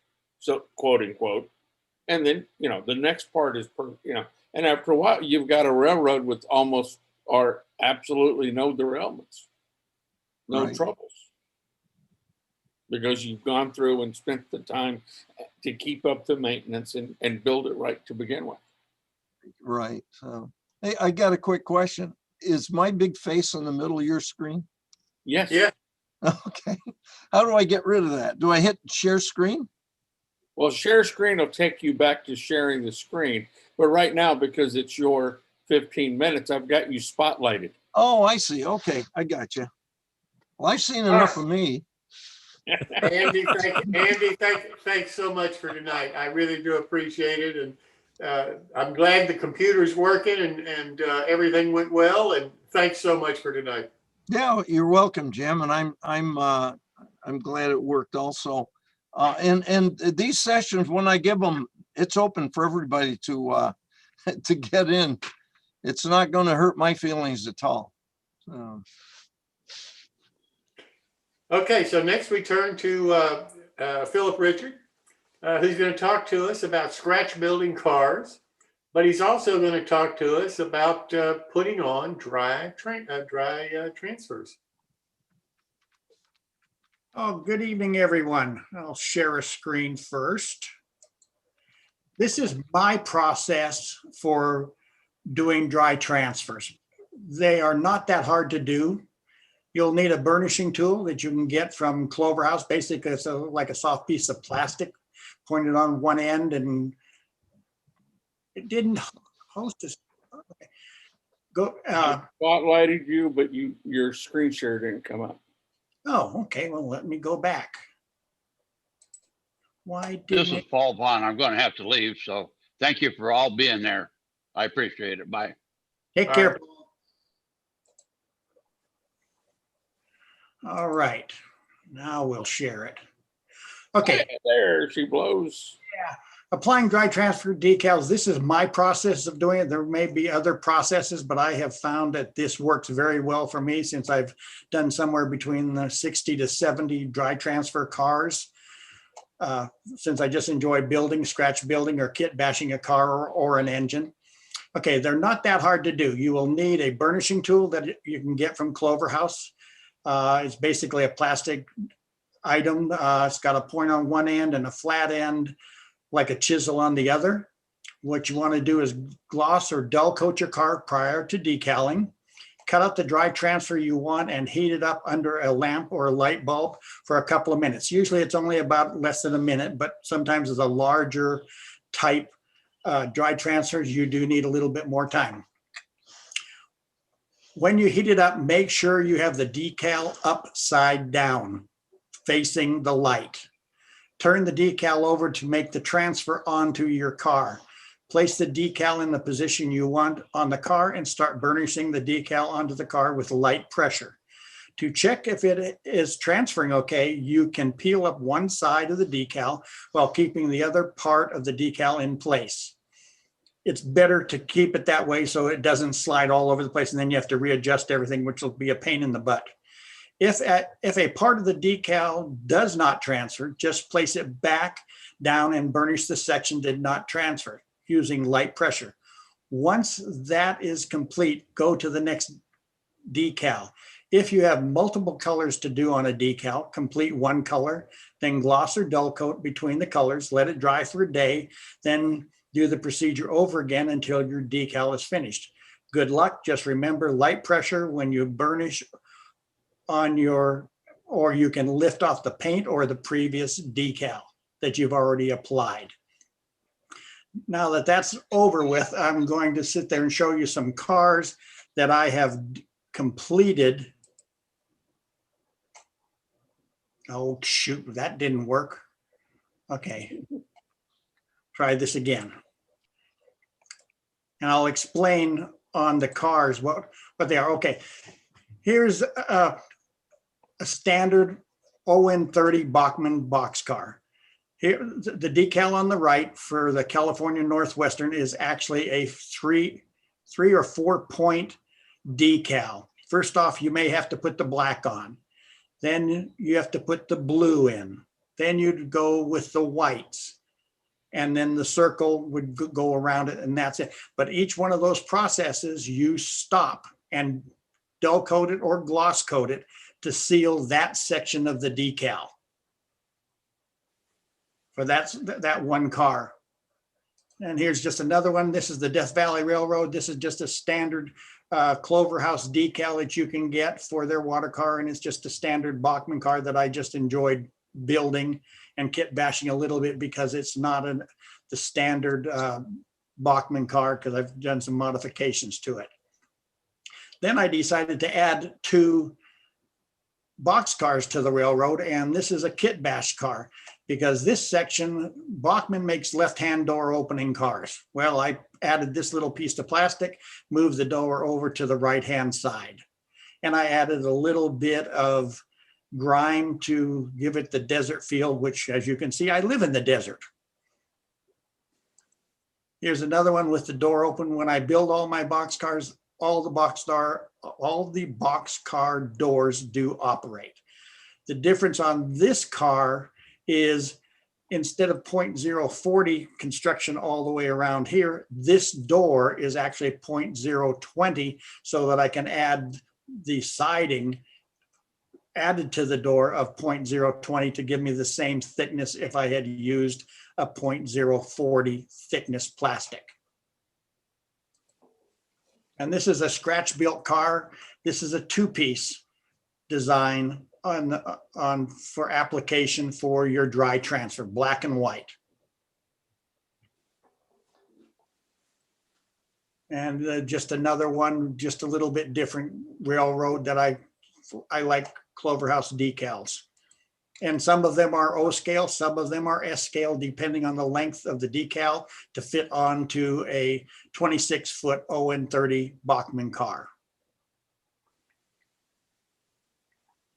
This one's a three-piece, and I don't remember the sequence of putting all these gold, black, and silver colors together, but it's another 2 or 3 day process in building that car. I really like that car. The previous one? Yes, I really like that. Now let me go back to, we'll stay on that one for a little bit. This is actually an actual car. The only difference on this car that's wrong in relationship to the real one, this car actually had passenger trucks underneath it, but they don't fit in ON30 trying to put it onto a box car. So creative license again, here we go. Normal boxcar trucks. Well, if you got ON30, you just used HO passenger car trucks. Well, I could do that too, but then I didn't have any and I didn't feel like spending the money. Oh, you cheapskate. Yeah, I know. Okay, this is the glory car, as I call it. This decal for the Northwestern Pacific, that blue circle, is actually 5 separate applications. Northwestern Pacific was actually this car, they did run the car, but it was in a standard gauge. I like the decal so much I decided to add it to a narrow gauge ON30.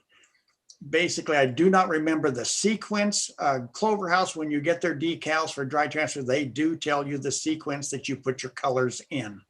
But this is basically 5 days of application, because in the background here, that is basically supposed to represent Mount Tamalpais, which is just north of San Francisco. And just some more, this is a scratch built car, just little ones that I like their different decals on.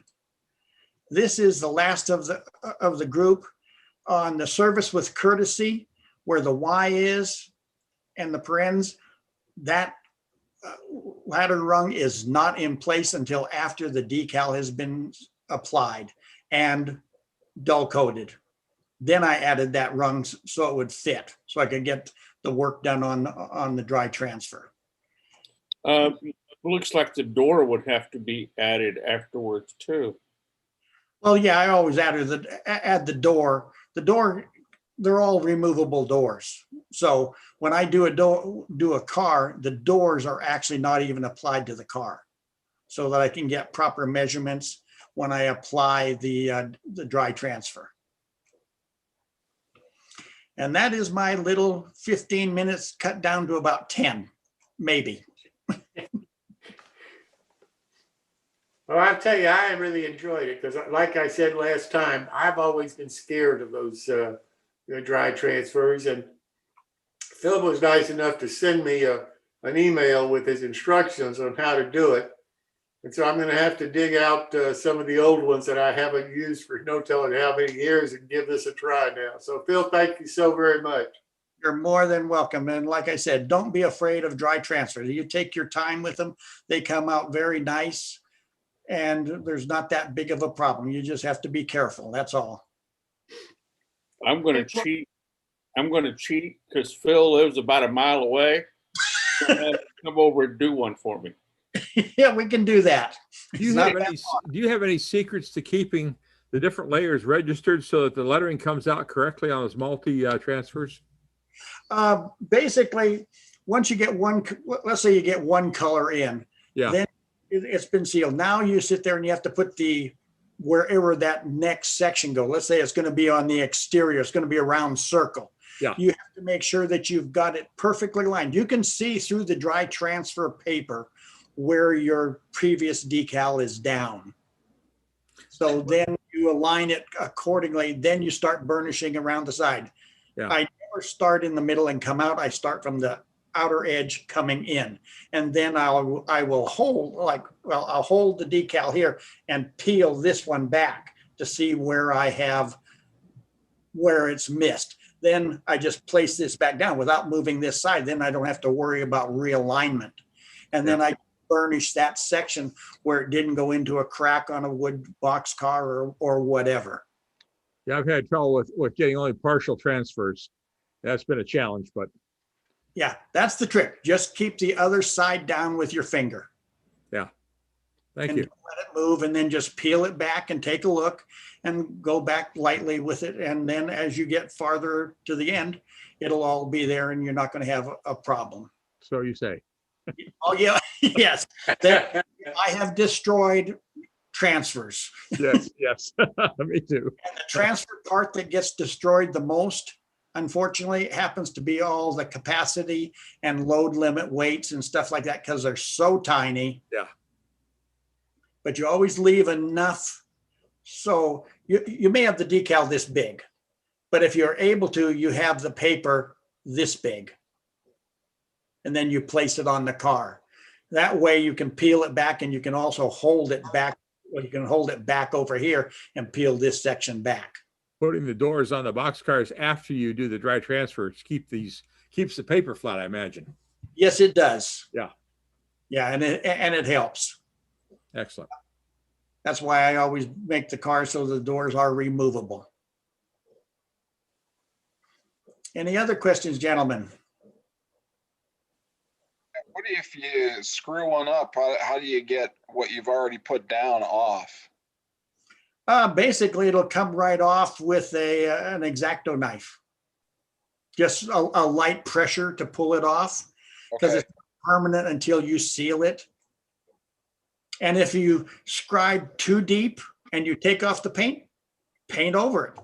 I mean, a section that has been dug in too deep, let it dry.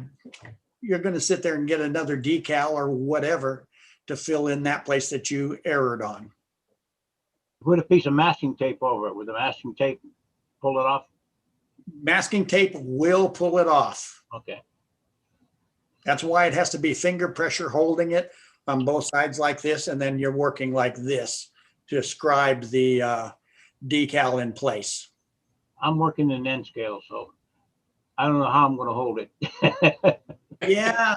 Well, Clover House makes N, HO, S, O, and narrow gauge. Well, they call it narrow gauge. And I believe they also make G scale. I'll do a search after I get off here tonight. I think if you use a 6-inch C clamp on that N scale car, it'll work really well. Yeah. Right, Bill. Yeah, thanks. That's bigger than the car. Use tape to hold it down. Yeah. Well, Philip, thank you so very much for this. I really do appreciate you taking the time to be with us tonight. Look forward to your next one. All right. Well, that'll be a while because I haven't figured out what's coming next anyway. Well, listen, I want to introduce now Bill Poten. Bill and I talked, and I was really impressed with what he was talking about. Bill is an in-scale modeler. He's going to be our featured modeler for Saturday evening next time. But Bill's got a short segment tonight, and I told him that I knew this was going to be a long show, but that we would be glad to see what his short segment was. So, Bill, I'll come back to you now, sir. Oh, thanks, Jim. If I can figure out how to do this, this is good practice for Saturday, before Saturday. All right, I'll share the screen. Right.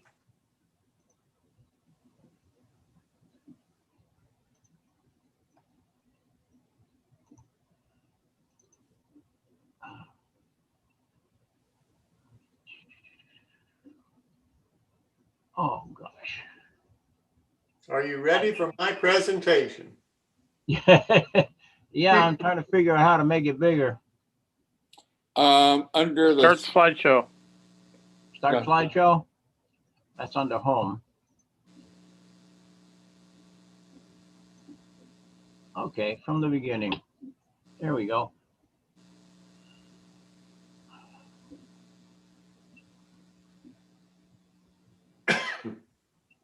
I've always liked mountains, and all my models, my modules, you'll see I have rocks somewhere on it.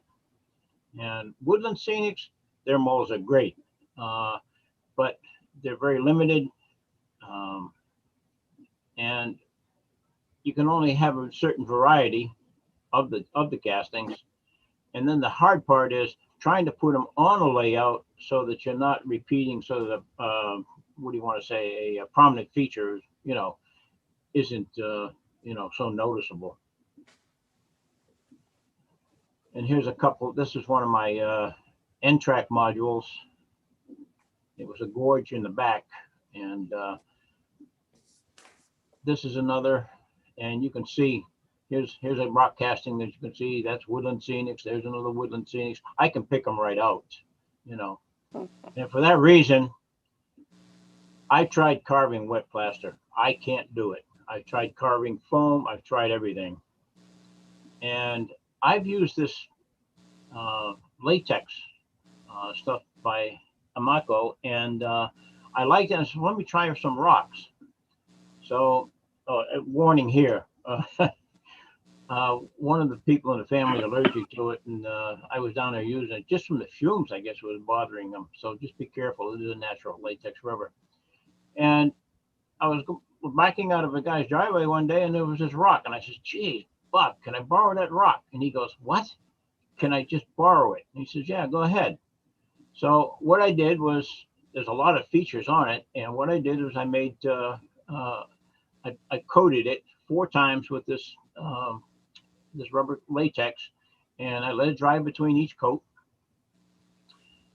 And a word of caution here, I learned the hard way: coat that thing with baby powder or some powder before you remove it, because this side here is still a little bit tacky, and if it touches this side here, it welds together and you're not separating them. But if you put baby powder on it, it won't happen, or any powder, And here's a finished rubber mold here. Now I prefer hydrocal over plaster, and it's nice to get the little, gallon containers here, but if you can buy it in bulk, you'd be a lot better off. And I'm sure everyone's seen this. You take the mold and you have to put some what they call wet water on it, and that basically is just water with a couple of drops of dishwashing soap in it, and that prevents, that makes the mold easier to remove. On my modules, a lot different methods. I'll make skeletons using the 2-inch foam, and what I'll do after that is I'll either drape the plaster cloth on it.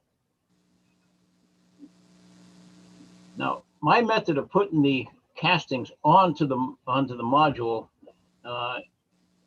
is kind of interesting. It's a little some finesse, but I use this stuff called Sculpt the Mold, and that's a paper mache product, and you mix it up to a consistency, that like I'd say cream cheese, And what I do is I spray the back of the casting with water, because when you butter this Sculpt the Mold on the back of it, you want it to adhere. And if you're putting it on a dry surface, it has a little trouble adhering. So wet the casting just a little bit, take a little spritzer and spritz it. And here you can see the results. I'm working here on this module here. This is all Sculpt the Mold here. And when you put the Sculpt mold on the back of this casting, you push it into the surface, and the Sculpt mold will squeeze out. That's basically what you want. And I use a acid brush, and I just kind of texture it in there a little bit. These are 3 different modules that I've made. This is one of my first, I'm going to give this talk on Saturday. This is one of my N-track modules. All three of these are N-track modules. And since I've gone to T-track, I've donated all these to the club, so I don't have them anymore. I found also that if I'm putting a rock up against or a casting up against a skyboard, that I could just flop the mold right onto it and let it dry and then peel the mold off it. The only problem is if you make a mistake, it'd be nice if you put some plastic wrap down first. So if it doesn't come out right, at least you can take the mold back off it. Because that sculptor mold, it sticks like crazy. I mean, you'll have a mess. And this is what these rocks, these castings are adhered right to the skyboard, you know. All right, since I've given this presentation before as a clinic at the Big E Springfield show in Massachusetts. And since then, I've come up with some other ideas here now. I have to go by this entrance ramp quite a bit on I-95 here in Connecticut. And, wow, I want some castings of some of that. So I did. I went up, and it was hard. Gee, I want to do it here. I finally ran out of the latex, which is good, because I would have done so many areas of this. My problem is people are driving by beeping at me and people hollering at me. I guess they thought I was putting graffiti on the rocks or something. And I was still going, and the state trooper come up and said, "What are you doing?" And he kind of ousted me out of the area there. I says, "You know, I'm well over the guardrail. No one's going to hurt me, you know, hit me. But no, you can't be here. Too many reports on you already." So, well, at least I got 4. And here's what I learned from all the others. Using the castings, I don't care how well you paint it, you're always going to find something. I've had modules on a layout for a year, and I look and I go, "Oh my gosh, look at the holiday on that bottom of that rock there. How did I miss that?" So when you're painting the rocks, you're trying to cover them. I use a very light, you know, soapy mixture of black paint. But I found out later on, what if I tint the plaster? So using this stuff here, the Saccrete cement, I have 3 different colors. I have the red, buff, and charcoal, but you can mix them and get browns and everything else just by mixing the ones there. And this is the first molds I made there. And what I did was, you know, I made a bunch of them, and they're all dry and everything. So next time I make a module, I need a rock outcropping or something, I can just draw from the box that I have of them.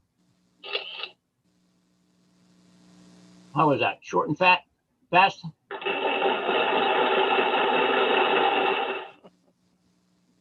And my favorite ending, me. That's it. I think you're ready for Saturday. I don't know. Somebody took his trains away. Yeah, no, that's a bandage on my finger. I don't know what I was doing, but all right, now how do I get out of here? Share screen, dump it. Yeah, just there's a red button up by the green at the top of your screen. Or if you can't, yeah, there you go. There we go. Yeah. Well, Bill, I look forward to seeing you Saturday evening, and thank you so very much. And everybody, I hope you'll come back, because when Bill and I talked about the club that he's in and what he's doing right now with his modules and everything, I think it's going to be a fascinating session. Well, for everybody for being here tonight, I want to thank you so very much. I know this is a long show. I apologize for that. But I think we've covered an awful lot of different subjects, and most of you have stayed throughout. So thank you so much for that. And look forward to seeing you Saturday. Hope you learned something. Hope you had some fun. Thank you so much for coming. All right, Jim. Good night. And that's it, TC. Okay, we'll be in the clear and